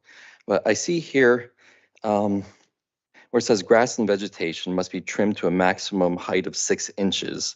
And also it says property cleanliness must be free of dead or unsafe trees. That's fine. Natural debris, that's the issue I have here. Because it seems to conflict, that those sections there seem to conflict with the motion that council passed, that Councillor Prendergast put forward about pollinator-friendly practices in the town. So it also says here that pollinator protection plan, friendly procurement and planting policies. And I think just anybody familiar with trying to establish a healthy ecosystem and kind of healthy biodiversity would definitely argue, which is what I'm doing now, that a height of 6 inches and everything, vegetation and grass has to be trimmed to that height, that you're basically just clear cutting. That doesn't allow for any sort of biodiversity. Even the clover I have growing my lawn, when it flowers, it goes above 6 inches. So, and that sustains quite a bit of insect life. And as well, it's good to leave debris around your yard for insects to overwinter. And the bylaw here, or the proposed bylaw, says natural debris. Leaves would be natural debris. So leaving that around a lawn would be in contravention of this here. So I think something like that should maybe be reworded potentially. Thank you. Thank you, Mr. Smith. Just as a thought and feedback for you, I don't know why it would go to the Sustainability Committee. This is where it comes. This is the public meeting, and you have your chance as a member of the Sustainability Committee to offer your thoughts. If there's things that you want to offer that's further, this is the time, not in the Sustainability Committee. Okay. Any other comments or questions? Yes, please come forward and state your name. Ugolini Rick, Cedar Drive. The question I have, I didn't see it, but is dog poop part of this? I know of one yard, they don't cut the grass and they don't pick up the dog crap, and it's a mess. The fine for not picking up your dog dirt is $350. I'm talking about your own yard. It stinks and it's your own yard. Yeah. Mr. Bram. Is there going to be a bylaw for that, or is that part of this? Through you, Deputy Mayor Taylor, when I spoke to the refuse, clear all waste and refuse, we do go under a very comprehensive definition of what is defined as refuse, and it's litter. It does include animal feces and excrement in itself on your own property. So if you're asking if your neighbor has their yard full of animal excrement, this would be encompassing that they would not be permitted to allow that to continue. That they would receive an order to comply to have that property cleaned and all that excrement removed from the property. Okay, thank you. And one more question. Does this also directed towards town facilities? Mr. Bramley. Through you, Deputy Mayor. So again, this encompasses all properties in themselves. So if any property within the town of Orangeville would be under the bylaw itself, yes. Thank you. Okay, any other further questions from the gallery? Oh, please, come on forward. Hi. My name's Robert Armstrong. I live at Millen Church. There's a property at Wellington and Broadway that's been empty now, and there's standing water there. It's been there for at least a year. Are you doing anything about that? Well, I don't think we want to talk about individual things here tonight. We can take that offline with you if you want to talk that through for sure. But this is more about Yeah, candidly, council's all very familiar with that issue, and all of us would be happy to talk with you after. It's a frustrating thing for sure. So I'm sorry that you're dealing with that, but yeah, thank you. Thank you for that. Any other further comments? No, seeing none, I'll turn the floor over here to Councillor Prendergast with your question. Thank you, Deputy Mayor. I had some comments regarding the sustainability aspect of the Clean Yards bylaw. There are some municipal comparators from our neighbors to the north in Wasaga. For the month of May, as you're familiar, there's a No Mow May kind of movement that was started by Bee City. And Orangeville is a bee city to promote pollinator health. For the month of May in Wasaga, they waive or do not enforce the mowing bylaw portion. So for us, that would be 2.1. Perhaps for the month of May, that could be a consideration that you take back. And just in addition to that, other municipalities that do have these clean yard bylaws might also give exemptions to those with natural gardens or perennial gardens or front yard vegetable gardens, as they will grow larger than 6 centimeters, inches. Other municipalities also, their minimum threshold is 30 centimeters. So I'm wondering how we arrived at half of that. Just some questions. Mr. Bram. Thank you. Through you, Deputy Mayor. Again, when we drafted this bylaw, again, we do look at municipal comparators, but we were taking the same standard we had for the property standards standard that we already had and was bringing it into Expedite. If this is something we want to take back to explore the further options, we're more than happy to do so. So when it comes to like flower beds in the front yard or anything like that, we wouldn't consider that to be grass or weeds or anything that would need to be staying underneath those 6 inches that we had lined out there. I think what I was alluding to is that some residents, and there's quite a movement to remove artificial turf, so you won't have a lawn anymore. So in lieu of a lawn, you might have perennial flowers that are growing large, and as long as they comply with Weed Control Act, they don't encroach on the sidewalk. Owners take responsibility for them. When the plow inevitably might cut in 3 inches into your lawn, you can't get upset about that. Jokes aside, you know, it is something that does promote pollinator health within town, and there is a bit of a movement. I just think of the lovely property on Diane Drive at the stop sign that we're all familiar with, would not comply with this bylaw.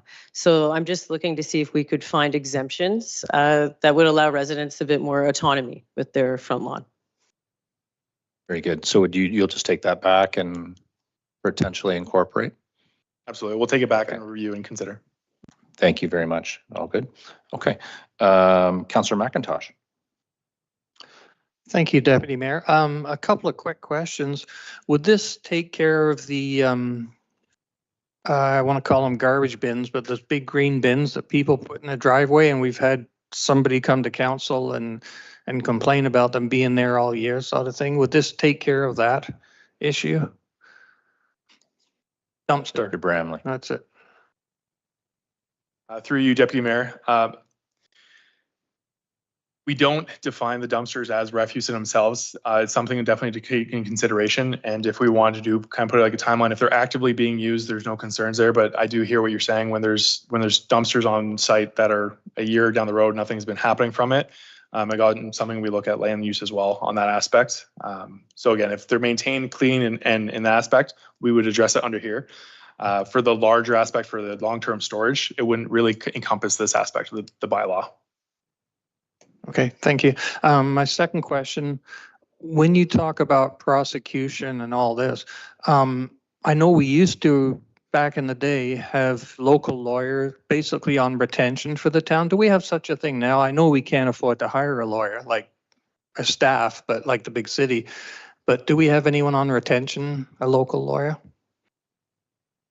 Currently, we are using a single prosecutor that handles the majority of all of our cases, unless there is conflict of interest.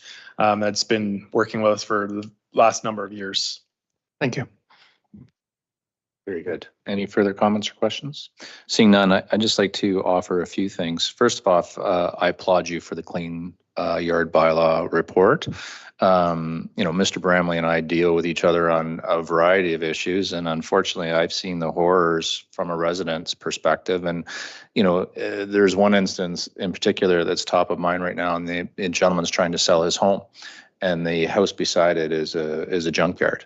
And no one will buy the home because of the condition of the neighbor. And I think we can all understand that. Unfortunately, it's had to go to this process, and it will be about 14 months by time this is done. So I applaud this move. I think it's significant. I just have two questions, and I hate to get into the details, but I think this is the time. One is garbage. So when someone is not compliant, it's too heavy, whatever it is, and they get the sticker on it. I have been involved where the garbage continues to stay on the street, even though it's been stickered with the orange. And, I've always kind of wondered what our policy is, and I'm wondering if that would be in here now. Like, by rights, I think that the resident should march that back to their garage and put it away, but they don't always do that. It actually stays out there for a long period of time. And candidly, I'd like to see them dealt with in a way that forces them to bring that garbage back and doesn't leave it out. And then I have one other one. And of course, we do address that. As our garbage collection, it does fall under the Dufferin Waste bylaw collection, or the bylaw, sorry, my apologies, Dufferin County Waste Collection bylaw. I did put in a provision here that we have to comply with those provisions. And generally that is when you're putting out garbage for your garbage day, it can be put out at about 7 o'clock in the morning, but must be removed by 7 o'clock the same day.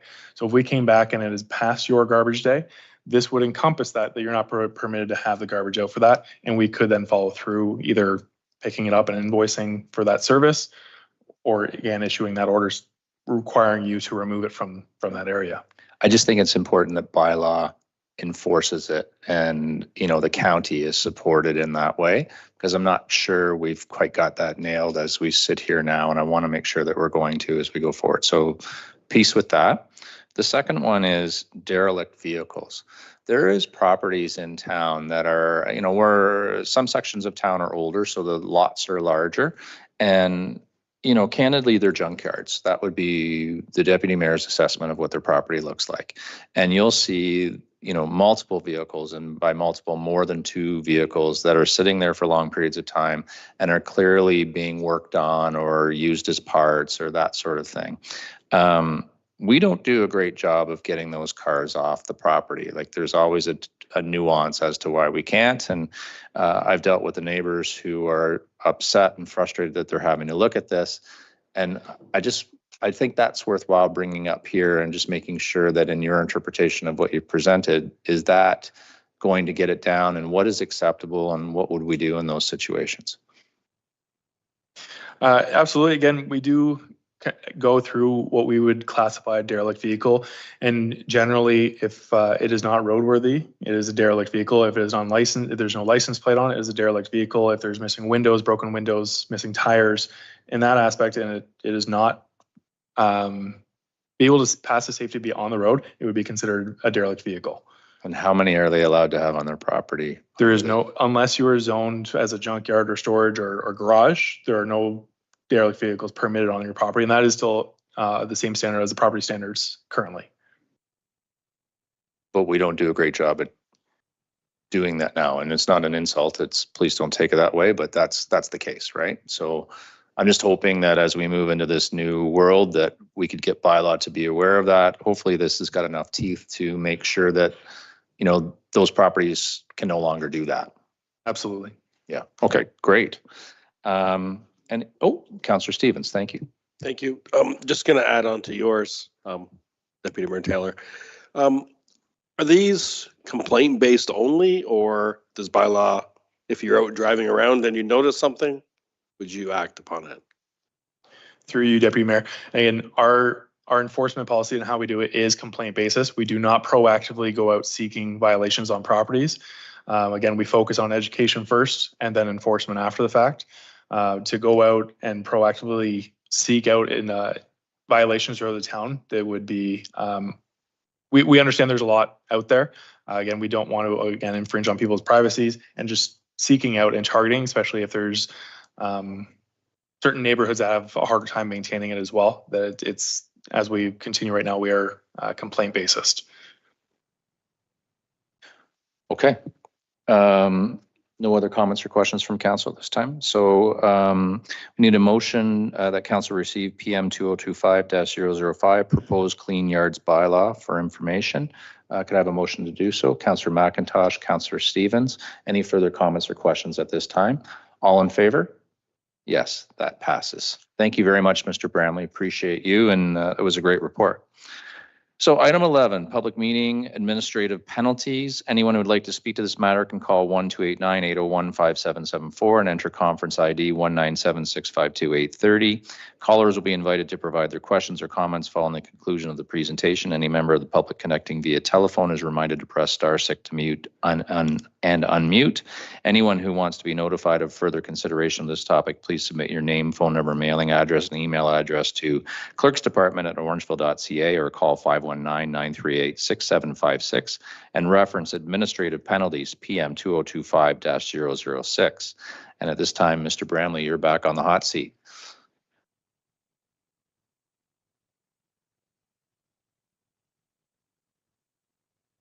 This one, nope.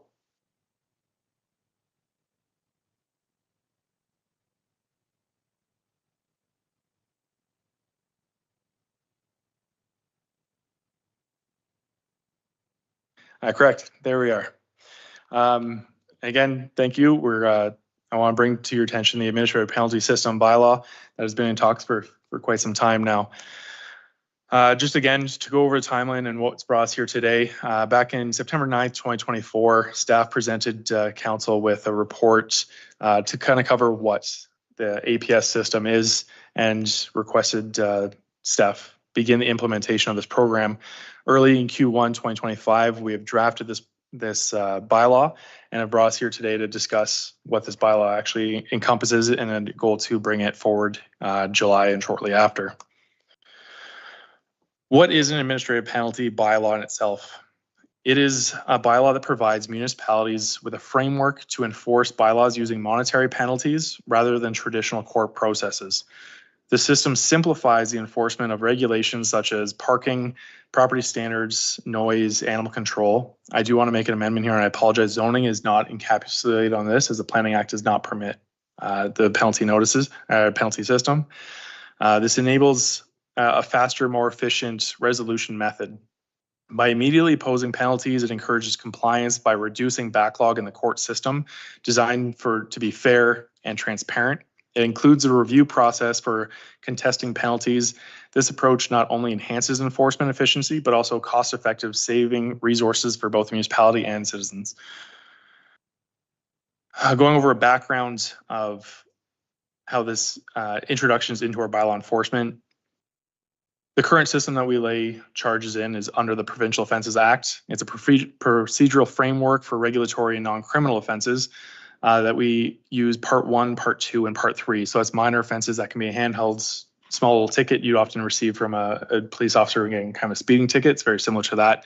A Part 2 is all for parking tickets in themselves, and a Part 3 would be for more serious violations in nature.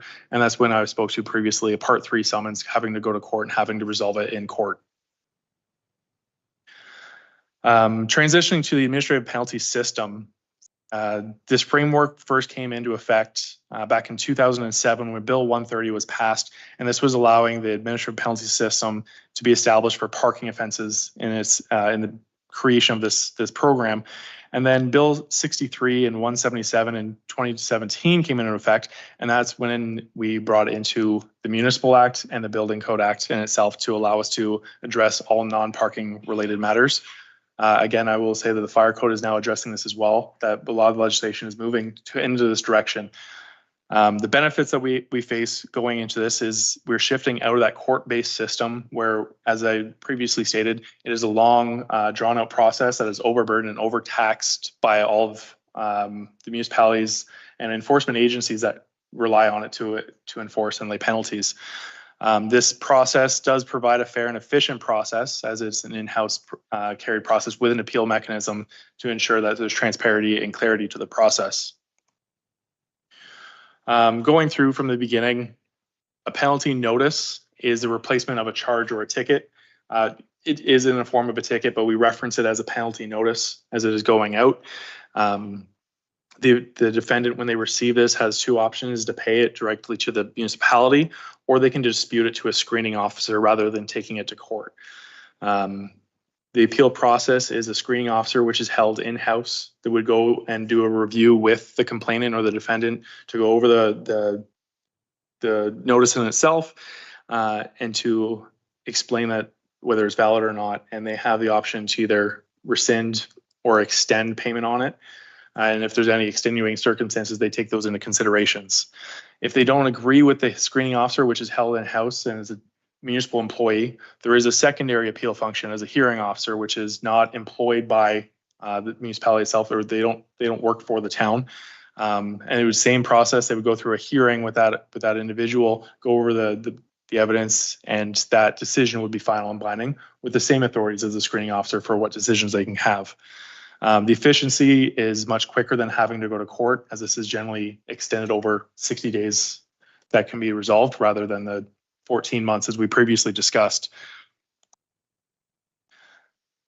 More insight into the change and transition into the penalty system. In 2022, the Law Commission of Ontario conducted a report on this and worked with the POA, the court system, and other municipalities, and found that they want to move into a more modern and citizen-related or resident-reliant enforcement capacity, where we're not sitting and overburdening POA system where it's taxing for the municipality, it's expensive, and residents aren't seeing quick responses, taking a large time of their day because they have to attend court and sit through it for half a day just to hear a 15-minute matter for themselves. They recommended that municipalities start moving to adopt the APS program for all minor infractions, reserving court for serious matters that deserve the attention and the time that needs to be permitted towards it. Again, as I've stated, benefits for implementing is the customer experience. It's resolved relatively quick. We do have multiple facets of doing it, being able to do it online, or we do accommodate in person if needed. And it eliminates you having to go to court and take time out of your day, and for that matter. The efficiency of this, again, much quicker than having to wait for a summons, go to court, and take more time out of your day. And the financial impact as well, as it increased revenue for the municipality from the penalty notices that comes directly towards the town in itself. It balances additional staffing, resources, and costs, and it supports effective municipal operations. The proposed APS bylaw, the designation and enforcement strategy, the framework, it implements an enforcement for designated bylaws, and in the bylaw that's submitted as a draft under Schedule A and B. Schedule A would focus on parking related matters, so parking, standing, and stopping matters solely to vehicles, whereas Schedule B will be all designated bylaws that we would bring forward for non-parking related matters, such as a potential clean yards bylaw, property standards, noise, animal control, and so forth. It allows the municipality to set these fines rather than having to go to the court system to get these approved. Again, expediting this process. The other framework for this is once we bring in parking matters, we can no longer use the POA for the parking enforcement. It will be solely encapsulated under the APS program, where the other bylaws we could still use as an escalated means to go to court for a Part 3 to escalate if the penalty system is not working and it's not effective. The APS allows the pursuit of additional legal actions beyond administrative penalties. As I stated, we can still use it outside of parking matters. It aims to deter and address continuous or repeated violations and enhances enforcement efficiency while preserving people's legal rights. The way we built this under the schedules of the bylaw, as I stated, Schedule A, we will only focus on the traffic bylaw for parking matters. Schedule B outlines all the other designated bylaws. Schedule C will address any administrative fees that would be encompassing this, as if when we have to search up people's information on the MTO, it does come at a cost for the municipality. So any other additional fees that could be addressed are able to be added on to these infractions as well. We add this all into the bylaw to encourage transparency, so there is no hidden costs, there's no hidden fees, essentially, was what we wanted to get to. Issuance and the contents of a penalty notice. It is no different than a parking ticket for that information. The officer has to serve the penalty notice either on a person, on a vehicle, or we can serve it by mail as well as another function for that. The penalty notice must have the date of the offense, the number of the penalty notice, the short form wording, which is a brief description of what the offense would be, amount and time for payment of the administrative penalty, information on the payment for the review process, statements on the penalty as a debt by the town. As I stated, the fees and collected by this is directly towards the town. It's not towards the POS system anymore. And finally, the officer's name and badge number must be present as well. To go over the screening process, the initial step for anybody who wants to dispute a penalty notice they received would be by submitting a request to a screening officer. It must be made within 30 days. There is a possible extension for extenuating circumstances if there is a medical emergency that they were unable to do so within that first amount, and that is by special request and accommodation by the screening officer. And again, the information is just their contact information, the penalty notice information for the screening officer to review, and any evidence they would like to bring forward. The screening officer's role is to extend, review, or confirm the ticket. There will be a policy set out of what we're looking for. It's not a case by case where we're going to say, this is how I feel. If there's a parking ticket, you must prove that you didn't do it. So if there's financial burden, there's a medical issue, a vehicle stolen, those are factors we're looking into considering any reductions or rescinding a ticket.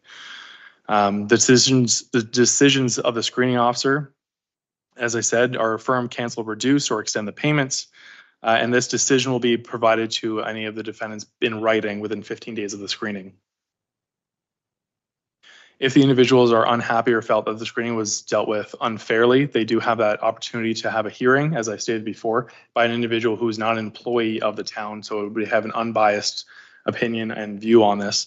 And again, it's the exact same structure as the request must be submitted within 30 days of the receival of the screening decision, and an extension of 60 days on extenuating circumstances. The hearing process, again, it matches the screening before. They would review the process, review the screening itself, and the hearing officer has the same powers to either affirm, extend, modify, or rescind the penalty notice just as the screening officer. The difference from this is that hearing is final and binding. There is no other appeal mechanism after the fact. As I said, the decisions must be posted with or sent out to the recipient or the defendant within 15 days. We do have built into this that non-attendance does carry consequences, as a fee would be issued towards the defendant, and then that decision would be found that they are in contravention and there's no appeal mechanism after the fact. Finality and payment. Penalty payments made before the review are final unless there's a clerical error. And what I mean by that is if someone pays a parking ticket and then decides they want to fight it, once that ticket is, or that penalty notice is paid, it is deemed final. We do cover late fees and collection actions with penalty notices if they are not paid after 30 days and there's no screening. The collection aspect is that we can place these on the municipal or the income tax or the property tax as well as a means of collection. And for vehicles, we can go into plate denial as well. We do build in structure to have refunds if required. If we do find that there is clerical error or mishandling of it, we do have a review to be able to cancel or refund these penalty notices if we do find that they were not done correctly. The owners do exercise their rights for the penalties affecting their vehicles. So what I mean by this is if your friend is driving your vehicle, the owner of that vehicle will be ultimately liable for that. It's not who's driving, it's who's on the registered title. Same as properties, it'll be who's on the title. And just speaking about the designated bylaws, we do have to list them out of what we would classify underneath the APPS program. And as I stated, Schedule A is for traffic bylaw and the fire bylaw. And that's, again, just to focus purely on parking matters. Currently, as we stand right now in Schedule B, we do have animal control, boulevard maintenance, clean yards, as it is proposed, driving school, instruction, site alteration, idling, noise, parks, property standards, kite fighting, restaurants, sale of good on highways, signs, vehicle for hire, mobile food vendors, and sidewalk or fireworks. As I did mention that with the fire code bringing on the APS program as well, it'd be something we'd be wanting to bring forward as well. Is there any questions or feedback relating to the APS program? Thank you very much, Mr. Bramley. Is there anyone on the line that would like to speak to this item? Nope, seeing none. Anyone in the audience who would like to speak to this item?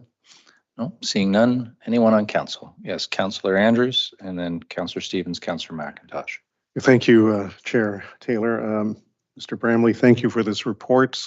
Again, the information is really impactful, and I think that people who have gone through the traditional route of the POA, this will have, in my opinion, a lot more teeth. You know, and I appreciate the detail that you've also presented to council, but also the general public in this particular case, because the POA system right now, unfortunately, is failing miserably. And this is not to point any fingers at any specific level of government, but unfortunately it is really delaying much of the things that you've spoken about. You did talk about the repetitious penalties of those individuals that, you know, of course, are frequent flyers.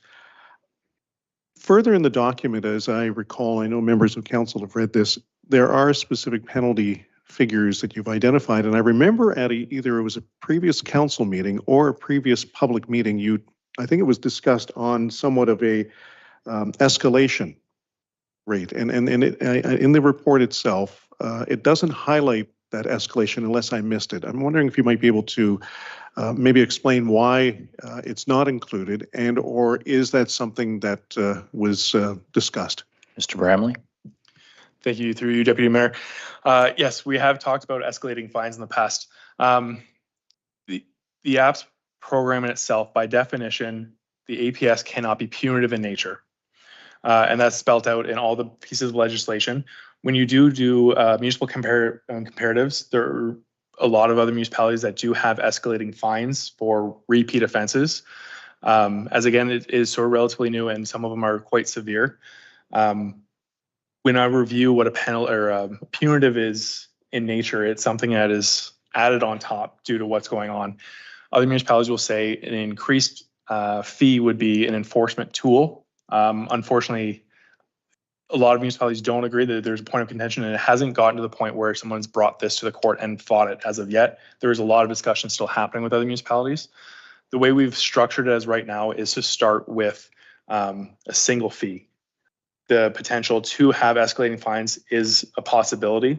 The way we are addressing this is adding those administrative fees on top of it, such as fees for inspections, such as issuing orders and coming back time and time again. Those will be escalating fees on an administrative side, rather than say a ticket for garbage on your property starting at $100. If I come back the next month, it's gonna be $500. If I come back the next time, it's gonna be $2,000. And that's where some municipalities do it.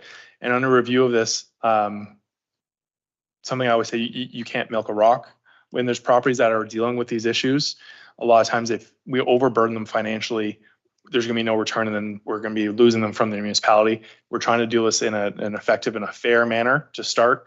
And if it's not working, it is something we can explore to expand on that in the future. Through you, Mr. Chair, I thank you for that explanation, because it provides some clarity to me, and it also provides some understanding of, you know, the process of the APS. I really like this, what you have presented to council in this public meeting tonight. I think that this enables us to move forward in a very positive way. Yeah. You're very good. Thank you very much, Councillor Andrews. Councillor Stevens. Thank you, Chair Taylor. Mine is, I'm just going to go right to it. How much is this going to cost us, and do we have to hire someone? Through you, Deputy Mayor. This was already taken care of. When we first passed this, we did pass into our budget to have a part-time officer, or to have a screening officer. And this was passed, and they've already been in place for this year to handle the screenings. They're also providing our bylaw administration as well. So they're filling in a role that is already required. The additional cost would be for a hearing officer, but pulling back from the burden from going to court where we do have those fees and having to go to court and pay a prosecutor to go, that would be reallocated towards having a hearing officer facilitating the exact same function.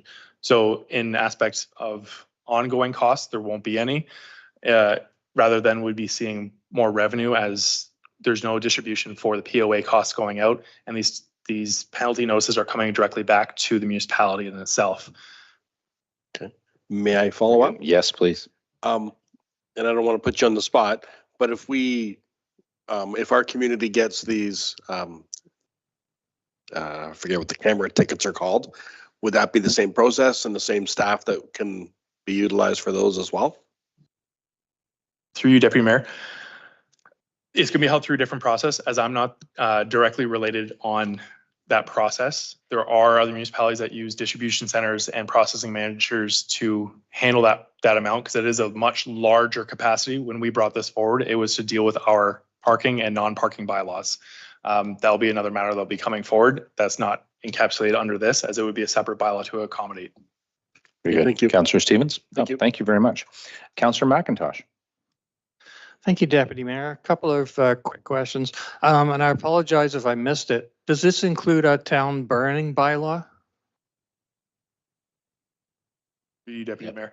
Mr. Brown. As I said, it is coming forward in the fire code. That has been a recent amendment that's been brought forward to permit it. As of right now, we have not accommodated that to bring it in, because it's the fire code that would be addressing that, but it was something that we're going to be exploring that can be explored in the future. Okay, thank you. I think this is a great idea. I'll give you an example. When I laid a burning bylaw charge once, it cost me $500 in court costs, not including staff time, and the gentleman got fined $150, of which we got 50. So it was a lose-lose situation. Thank you. Okay, Councillor Prendergast. Thank you, Deputy Mayor. I just had a question for clarification.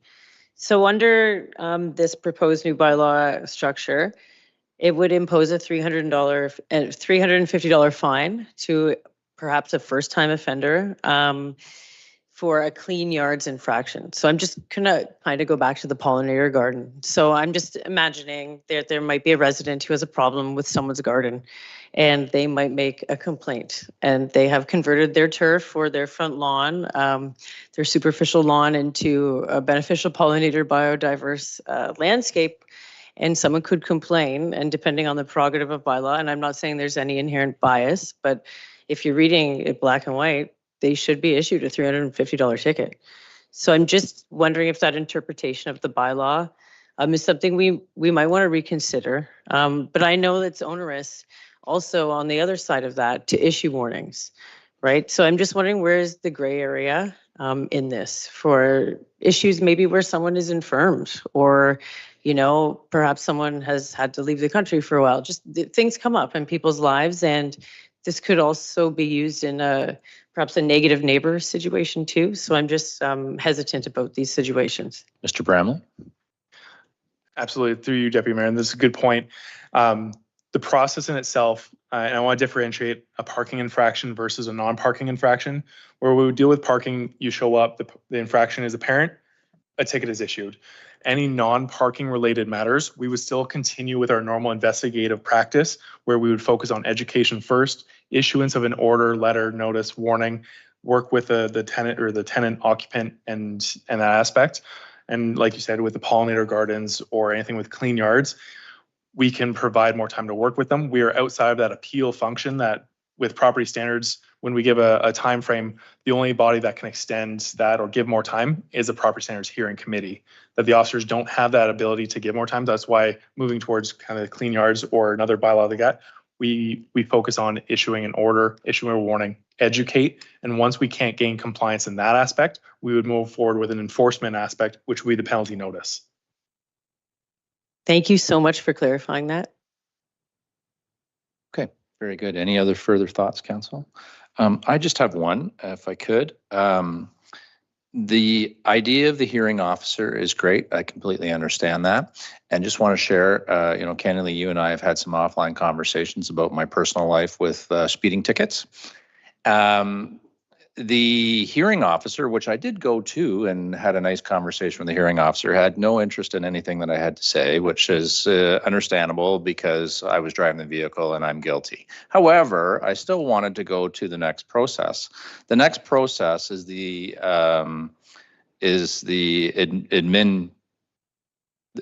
next level, to appeal, right? The issue with the process is to appeal and to have your rights heard. As a Canadian, we want to have our rights heard. The fee is astronomical to do that, and there's no guarantee. So you could be throwing away additional money plus your fine. So in the instance for me, just candidly, it's a $200 speeding ticket.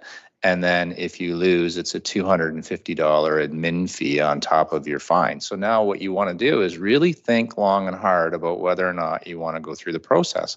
But I do think that that's an issue with this. And I wanted to just understand what that means from an Orangeville perspective, because I would want people to feel like they could be heard and not be penalized in the way that this other municipality who's very close to us is penalizing me.